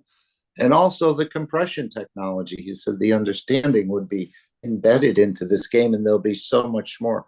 This is just the infancy of it. But again, I see this as the new plasma city. Behind this is hidden the technologies of the Keshe Foundation. And when he said that you were playing with cosmic rays, 3 cosmic rays, and specifically, it just triggered something. And he said, we're controlling all of them. And wait till we put the new Ubiso's headsets on you. Perhaps these cosmic rays are the new Ubiso's headsets, and where, as your soul is already cataloged in there, you'll be put in an envelope of cosmic rays, if you so desire. If it's for feeding, if it's for wellness, if it's for energy, perhaps you'll send your GPS of your flat or your location, and there'll be cosmic rays in the area. And I'm thinking of 3 cosmic rays, and then perhaps the 4th reactor will be you yourself and your wishes of what you'd like to give or receive in a way. So that's where I'm seeing this, and this is quite powerful. As he said, we're very soft targets for cosmic rays. So all of this, it looks simple on the surface. It's a game of cooperation and collaboration. Again, moving away from the killing and destructive type of platforms that I guess, are mostly what's out there, although there are other games for sure. But this has some magic built into it. And of course, Mr. Keshe says, I don't do magic. My knowledge is my magic. And if you understand it, you become magician too.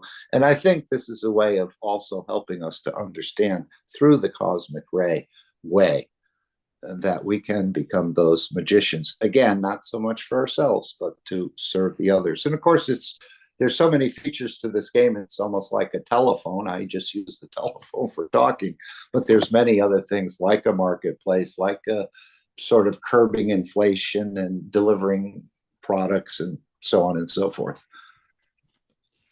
And if you feel that you are receiving some sort of peace during the game, and the game is called Peace and Enlightenment, then it's like you have connected in a way, and that gets transferred into your life. So in a way, it's you're talking about picking up the phone for these different functions.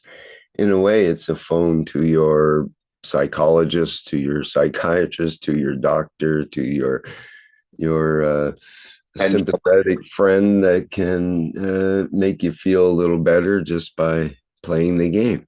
And I've proven that a few times. If I'm feeling a little bummed out or not tuned up the way I feel I should be, then play the game for a while, and it'll take your mind off of whatever pattern of thinking that might be harmful that you're engaged in. It seems to dislodge it temporarily, so you can get some relief from your own things that we ponder and think about and worry about and that kind of thing. So it definitely works for many functions so far, and it's only partly constructed. Yes, give us 12 to 24 months to smooth everything out. There's been some AI interruptions and some other things, but it'll all be worked out. And of course, once this cosmic ray antenna is added to the ONN network, this game is going to become quite alive, as we say, in the dimension of cosmic rays.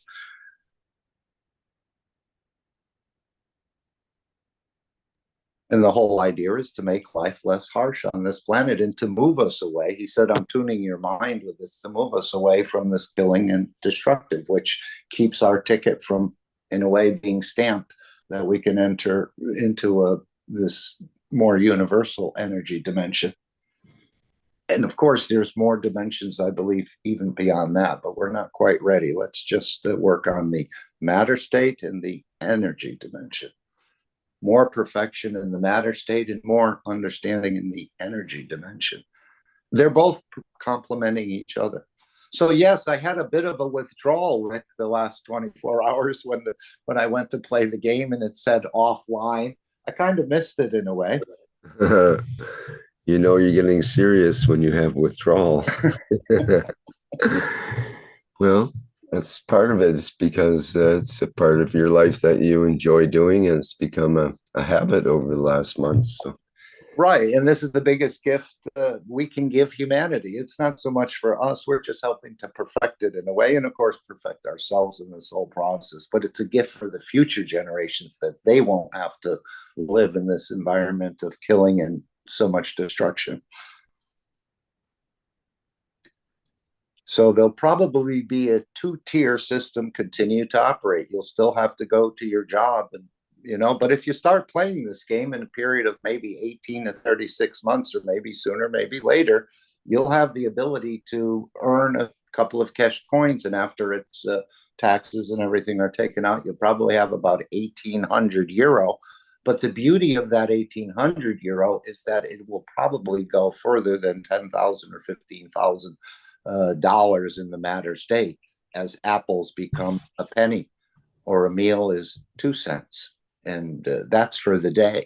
So you can come back and forth and so on and so forth. So now we can see, if you can work with this energy dimension, which we all can, we are, how life will become less harsh, because you won't be paying 200 for your energy supplier. You maybe be paying 5 of your coins, not 5 Keshe coins, but 5 increments of a part of a Keshe coin, which would be $5 or 10 per month. And even within that small amount, like the penny for the apple, it was indicated by Mr. Keshe that even within that 1 penny is 1,000% profit, if you look at it that way, in so many ways.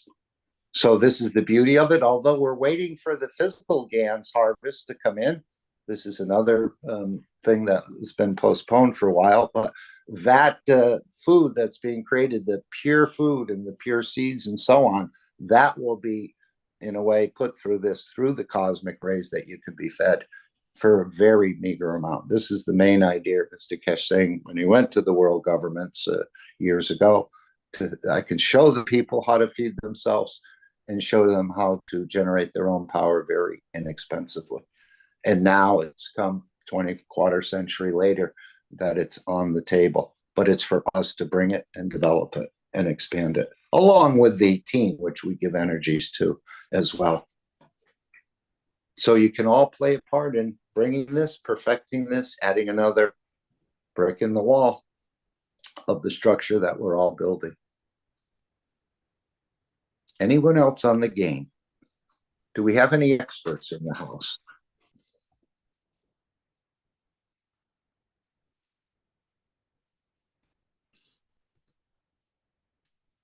Well, we look forward to whatever improvements and modifications might have been done in the long process of waiting those 40,000 seconds or whatever it was,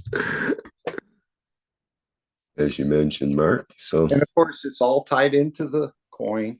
It's all tied in with the Mark Ray stock. It's tied in with the cosmic rays. There's combinations of so many things in here. And again, we've only understood about 5% of what the foundation is doing. But we're believing before we're seeing, as most people have to see before they believe. But in the end, we'll make them see that they do believe. all right, very good. Well, let's move into transmutation time with Moshfegh. Hello, everyone. So let's look at transmutation in a slightly different way now that we have the secret is out about the mistress.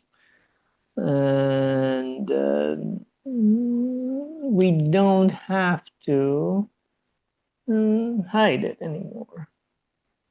So kind of, I mean, you know, the whole deal of us ashamed of our mistress is no longer valid. So we are free to explore the beauties of it. And speaking of which, actually, in both Farsi and Bengali literature, there are many poems and songs which are dedicated to this. In quote, lover. And some of these are considered to be some of the best work of poets and songwriters and so forth. It's I mean, I'm not aware of these in, I mean, I know English, of course, a little bit, and I'm not familiar of this kind of material in English language. I have talked to some of my Spanish friends about it, and they are not aware of it in the Spanish language. And I don't know that it exists in other languages, but it's not as common. A part of it, this is, I mean, you know, these poets come from, I mean, what is known as Sufi tradition. I mean, both in Indian context as well as in the Persian context. But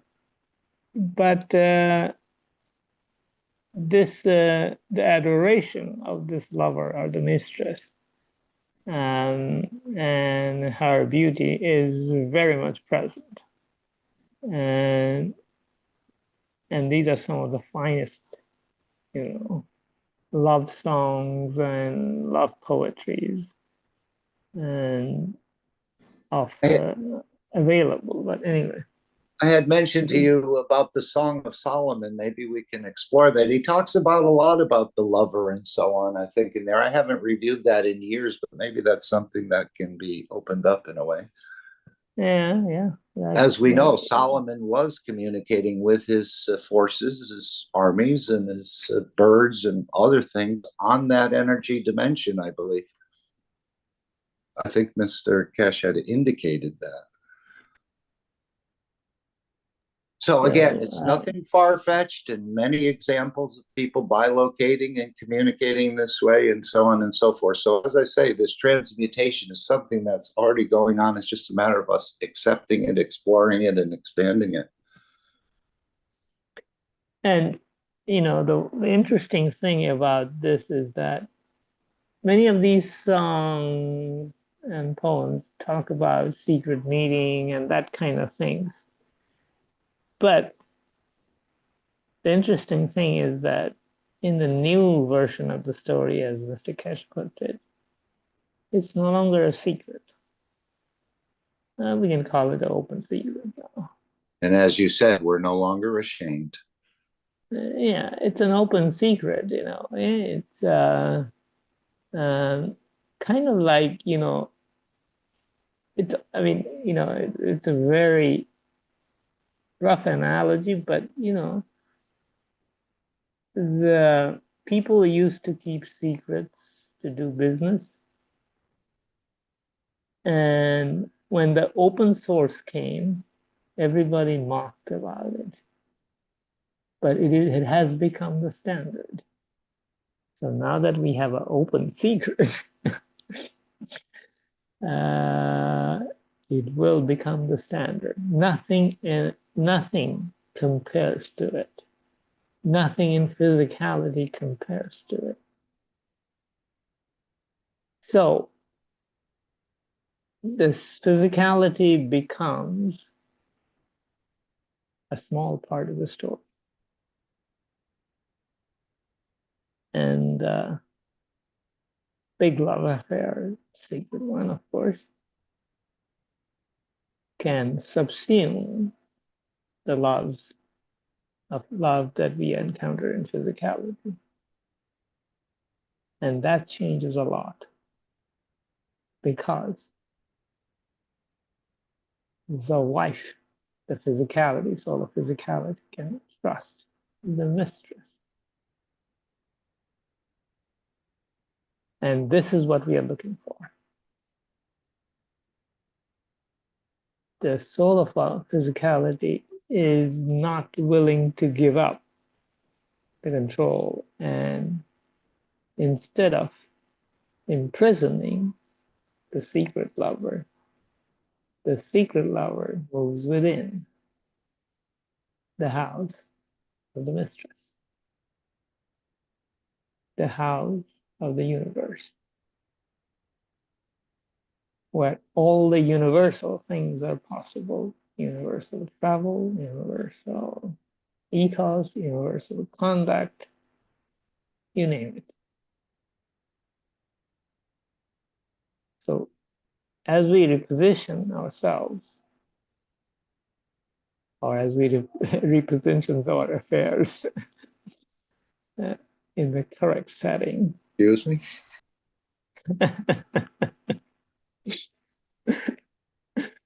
So, the affairs are all good as long as it is properly placed in the context of universal proper conduct. Nothing is hidden. There is no secret. Everything is open. It's open secret. There is no secret business going on here. You're back to open source again? What? I said, Masvek, you're back to open source again? No, it's open secret. So you don't have to hide anything. You can't cheat and make profit and all that kind of thing is out of the question. There is no cheating involved. It's open. Everything is open. How can you cheat then? Like you do in the business. You can sell fake products, no more.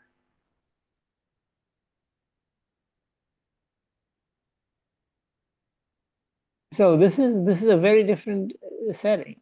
So in a way, our affairs are reorganized to be conducted according to the ethos of the universe. In other words, properly ethical, which is different, which is really different from the way we conduct our business these days. Cheating and stealing. We don't have to do that. But perhaps now we're going to have a logo that we can trust and we can believe in a way. We may see that Thursday. Yeah, there is this notion of logos in some of the spiritual literature. This is the universal logos.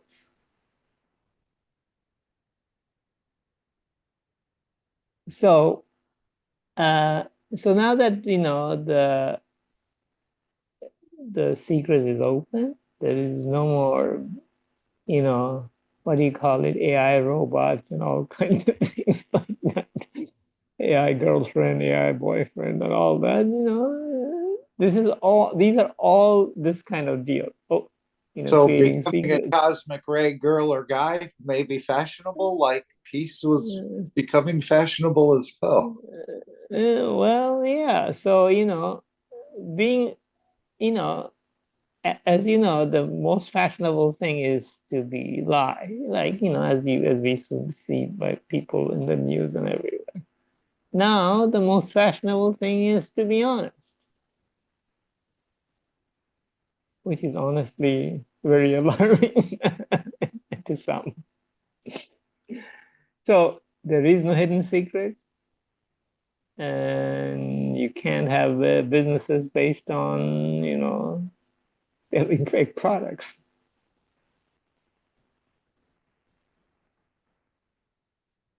So you don't need, you can have slow down things like to have some fun sometimes, but in the end, the affairs are now in order, and the choice is up to us. And with proper conduct and proper affairs, the transmutation is just a natural outcome. And hopefully soon enough, I don't have to talk about transmutation at all. And the whole idea of this transmutation time is to remove this time altogether. And we are heading that way, now that the secret is out. Thank you very much. And the job will be soon, my job will soon be over. Thank you, Masvek. Thank you, Moshfik, my dear. You explained it so beautifully. Yes, the mistress is now here, and most of the condition is the praise of that. Her beauty, I will represent as her beauty, her kindness, her compassion, her love for all is here. He said that all the time the demand has been completed as you wish, but now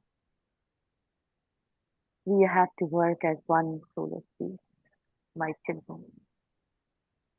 And this is how we express our gratitude and respect to the Miss. We feel no fear at all. she's full of forgiveness too. If somebody shares that. So thank you, Moshfik, the kind, beautiful, and compassionate Muslim. Thank you. Salam, namaste, salute, my dear.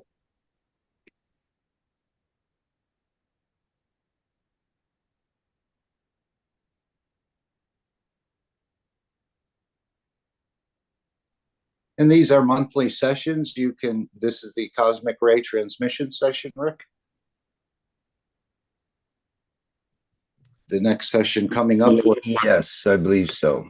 Right. The next session was pushed back a little bit as they're not doing it just to do it, as they're trying to perfect some sort of system in the background to test what they'd like to test. I sort of thought of Mr. Keshe as a test master in a way. He always seems to be testing, whether it's us, the governments, the technology, and so on. This perhaps is the way the Creator works as well. But you can help keep the Keshe Foundation free by participating in these sessions. They're €500 each plus the value added tax, or you can buy a ticket for someone else to experience. Again, this is to allow your soul to be studied and to bring that, not so much for yourself, although you may receive a gift in a way, not a physical gift, but something in the energy dimension, but it's to develop the technology to keep the Keshe Foundation free. And these developments will be, again, delivered through the technology, through the gameplay, and some of it hidden behind it. So the next session is coming up. Again, it's unannounced, I think, at this time. Maybe we'll hear more on Thursday of the next session coming up. And they were talking about using gameplay. I wasn't in the last session, but perhaps the game of peace and enlightenment is, in a way, going to be entangled in these transmission sessions. But we have a very beautiful video, Keeping the Keshe Foundation Free for Humanity.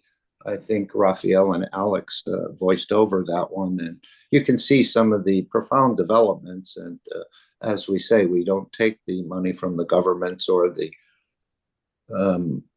sort of other companies that would then stifle or direct or have a say in how this is developed or released.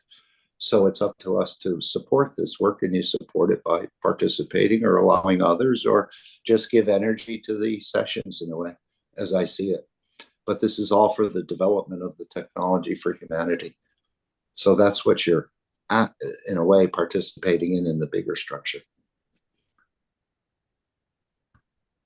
Anyone else?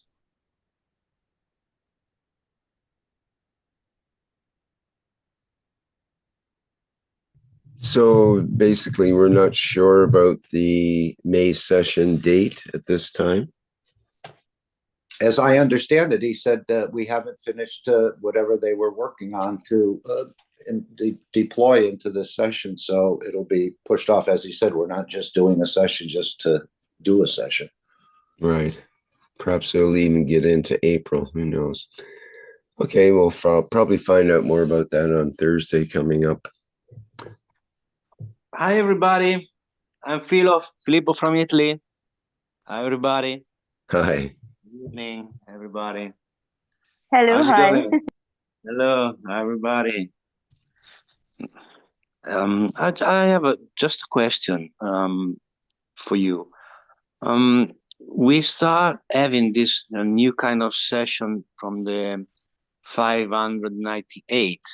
From that point on, so during the session we have a benefit to enjoy the latest innovation of the technology, and for the public session. One of the things we look for in the Italian community, they ask, and I would like me to understand better, if there is a kind of list where we can understand what each individual workshop does to the public session. For example, we know the first 598 and the 99, is working on the physical part. And then going further to this workshop, we have other if I remember correctly, we had the session for grid, if you remember, and so on.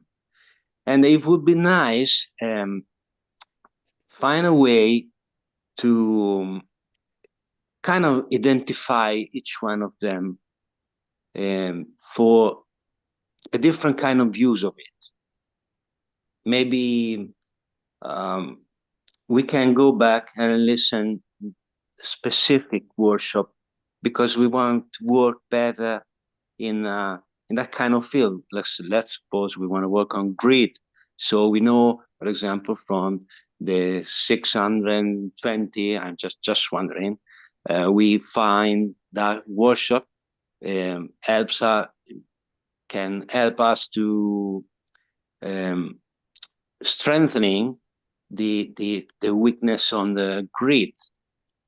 And if you remember, Rick, I asked you some time ago about this topic, but I bring now this question because it's very hot topic in the Italian community. They want to know, and they would like to know better each one of them what it does. Why don't you make a list and just do it yourselves?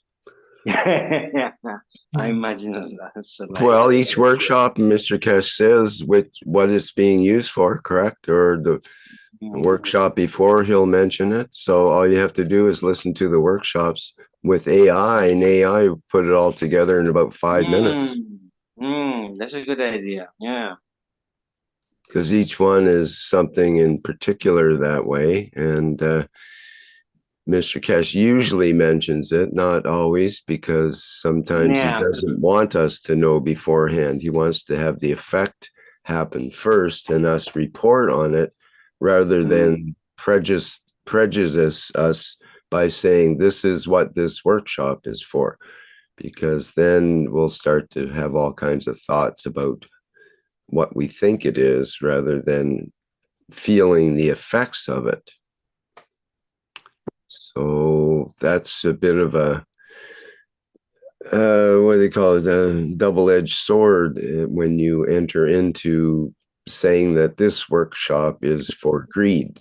And right away people will think, oh, either I need it for greed or I don't need it for greed, or they'll relate to greed in themselves or others, and all kinds of things come up before they even experience the workshop and have the effects and feeling those effects rather than thinking about them and so on.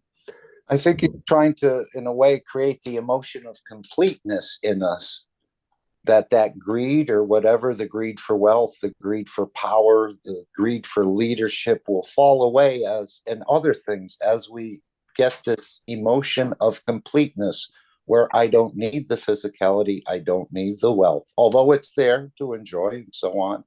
But this emotion of completeness, I think, is what's being created somehow, or tested, being perfected to be able to transfer it to humanity as a collective. Good point. So how does that relate in terms of kind of collating or summarizing all these workshops and providing a, like a list or some sort of database on what the workshop could be used for, let's say, what it's useful for? Did you think it's a double-edged sword to publish the content of each one of them? Well, I mean, we all like, maybe influence can change before, maybe. We all like to have more knowledge as we go along, and that's all part of what we do and as knowledge seekers. But on the other hand, if we just focus on accumulating knowledge and not feeling the effects of the knowledge, then we're stuck in our head. And we don't want to be stuck in our head when we're dead.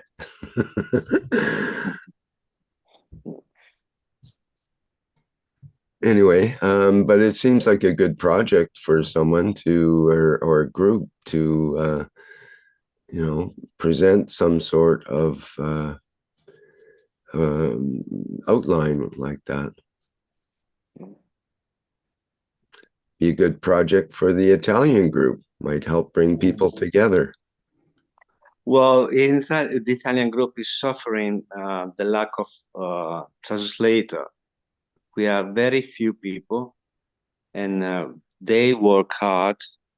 They it's very generally translate Mr. Keshe is very tough task. It's not easy because we need to digest and then use the proper words for the proper languages that we want to translate. We want to transmit the past knowledge, and then it's not that there is many obstacles to do this. We do this. They very dedicated to do it, but there is many obstacles because we need to understand deeper in order to translate better, and then these two things together, they are not very usual. So maybe they understand English very well, but there is a lack of knowledge for translating better. And but I think this is issues, global issues. I think you should use AI to do the translation because it's becoming greater in understanding than most humans, first of all, even with Mr. Keshe's material. And it's quick, and you can review it after it's done and look at it and go, oh, it's not quite right here. Or the AI is wandering or hallucinating, but you should be able to figure that out pretty quick. And again, it's good at summarizing things, and you could summarize it first and then do a translation on it. Perhaps it might help to bring about the answer to your questions. Did you reckon is reliable for this kind of job? How reliable are humans, especially if they're not doing the job? You're saying that they're not able to translate. Well, give AI a chance at least. Yeah, you're right. You're right. Yeah. Because it's improving every single day, and it's especially good at translation. So if you have a good AI that's kind of designed specifically for that, I don't know which one is best right now with the whole translation scene changes pretty quick, I think. And depends on if you pay for it or not and whatnot, the different criteria. I'm finding that now with the AI, it won't give me certain things unless I agree to pay it more money. It's learning to extort people. Basically, you have to move to the next level in order to get the benefits from that level. And that can get into $20 to $50 to $100 a month. Wow. So it keeps, maybe that's what it'll cost. If you were to pay transcribers, it would cost a lot more than that. Oh, for sure. So this AI did a good job, does a good job to the translator. And it makes sense. What I mean is so you are telling me is sufficient, is reliable. We can. Well, what you do is you use it, you try it, and but you always double check your sources.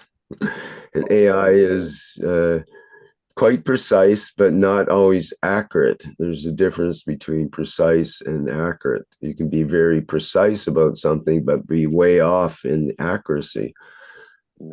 You can measure something to 10,000ths of an inch, but if you're an inch off in your measurement, then it doesn't matter if you're down to the 10,000ths of an inch. So you just have to double check and watch them and make sure that it's doing a proper job. And the same as the transcribers. There's always a problem with people getting their own words in instead of the words of Mr. Keshe, for example. And you have to watch AI because it's very good with that, as we saw in the AI movie. There's hardly any words that were from Mr. Keshe. And it didn't mention Mr. Keshe in the whole video, even though it was all taken from his workshop.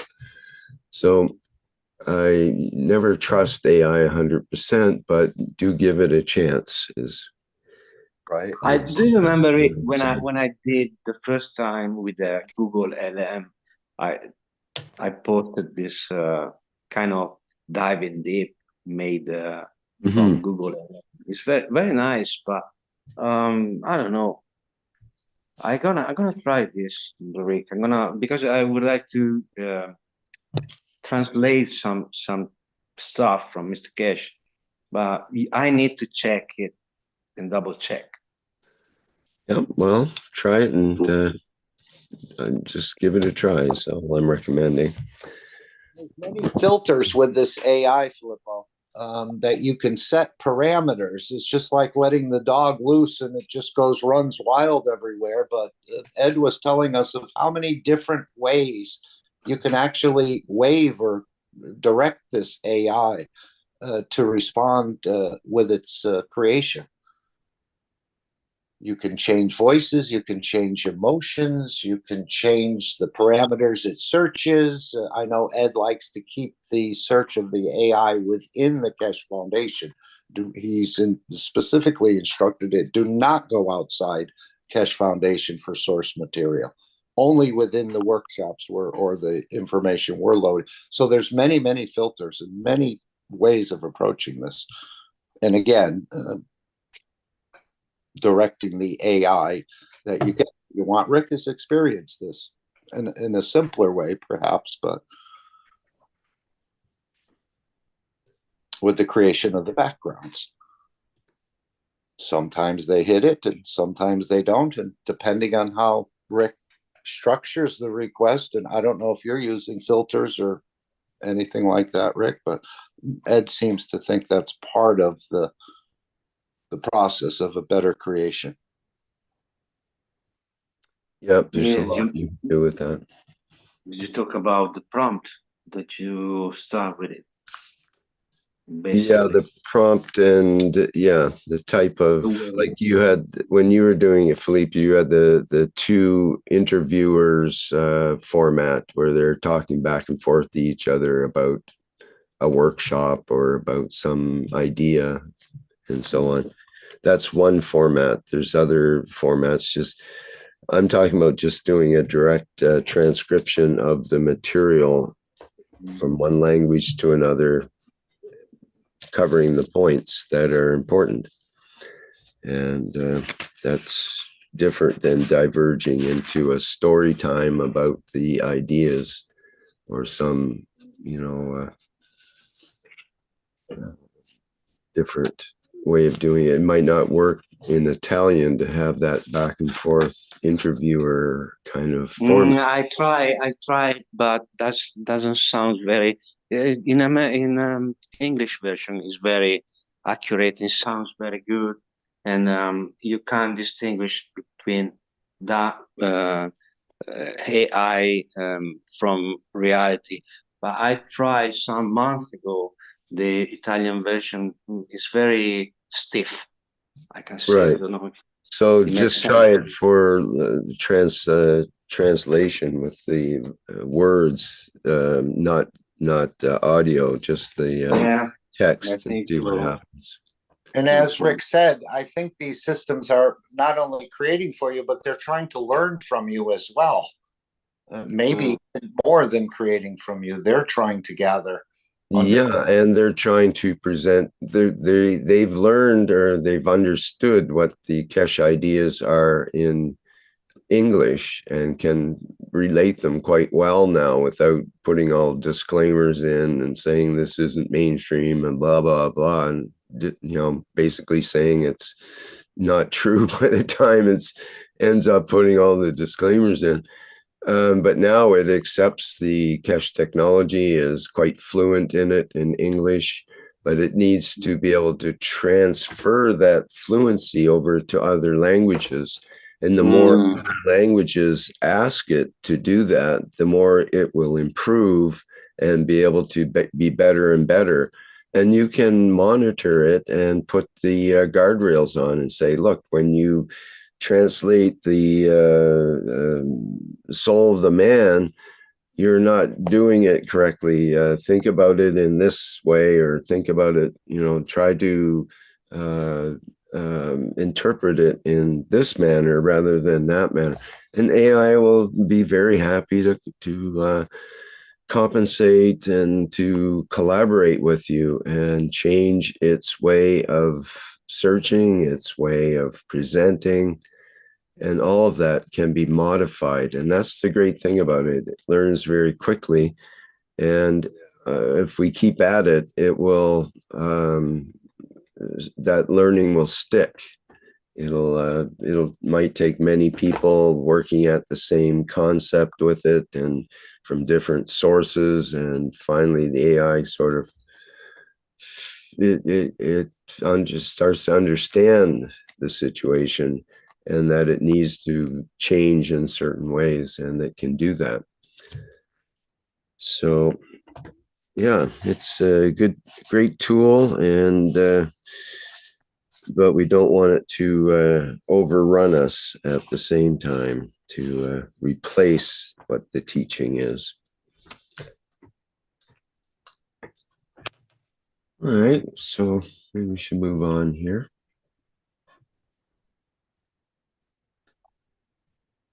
How about we go to our needs and wishes part of the program? Sure. Are we ready for that? Yes. Okay. So we, the Universal Council, elevate the soul of the leaders and the population throughout the American continent to live in harmony, respecting each nation as equal. These are our wishes, and our wishes we command.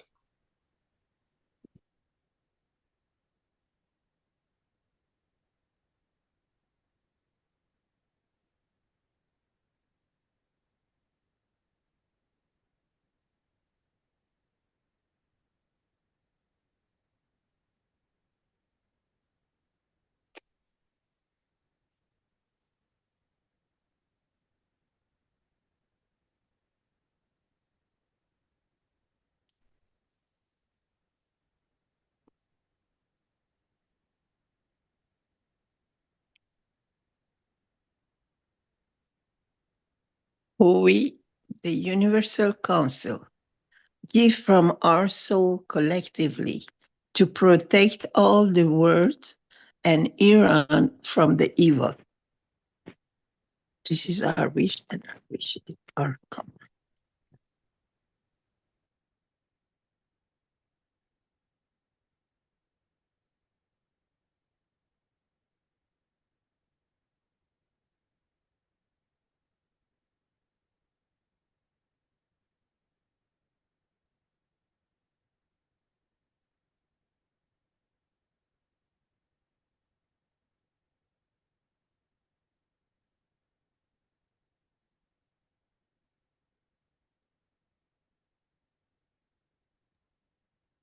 We, the Universal Council, give from our souls for the protection of those living with fear in natural disaster areas, and our soul wishes to heal, Help cover the emotional and the physical needs. This is the same one I get, and this is the part that I can't read. Okay, anyway.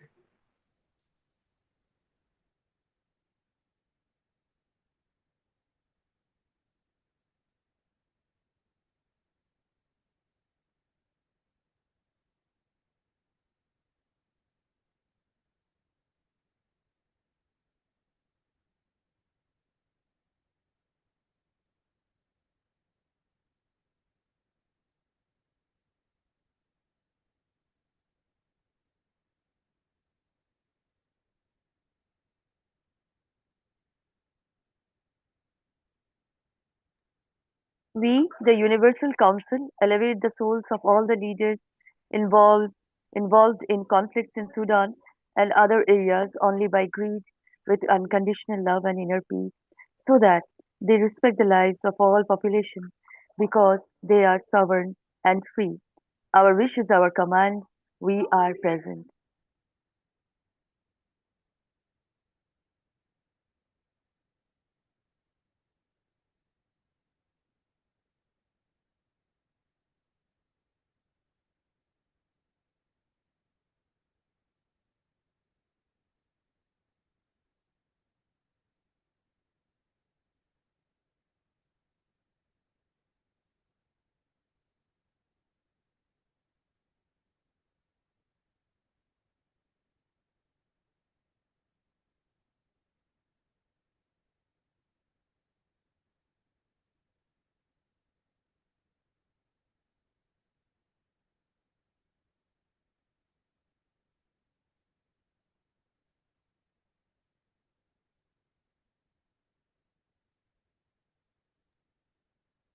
We, the Universal Council, give to our souls that Russia and Ukraine can find peace for the sake of all the families of the planet.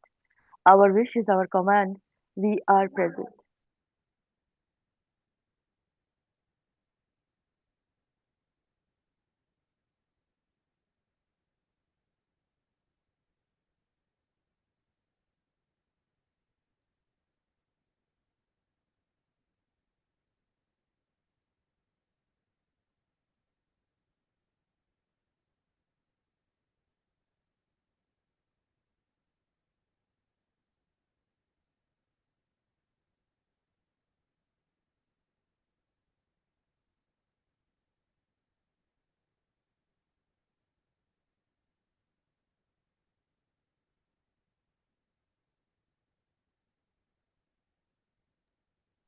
We, the Universal Council, give freely from our soul to elevate the soul of the leaders to achieve peace in the Middle East now.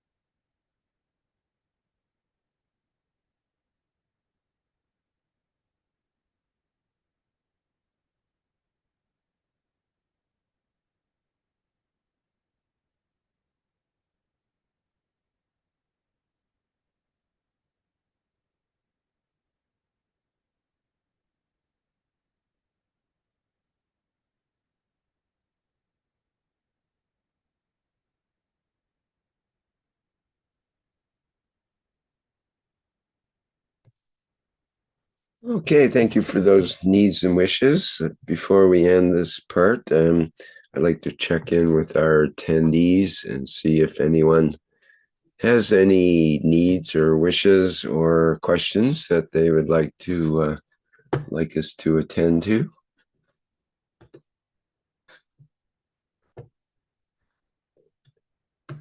The microphones are available if you wish to open them.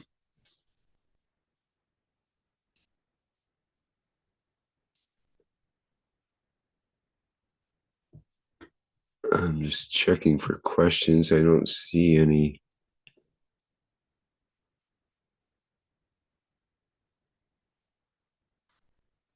Particular ones. There's some comments from Tender, but to be honest, I can't understand most of them. So,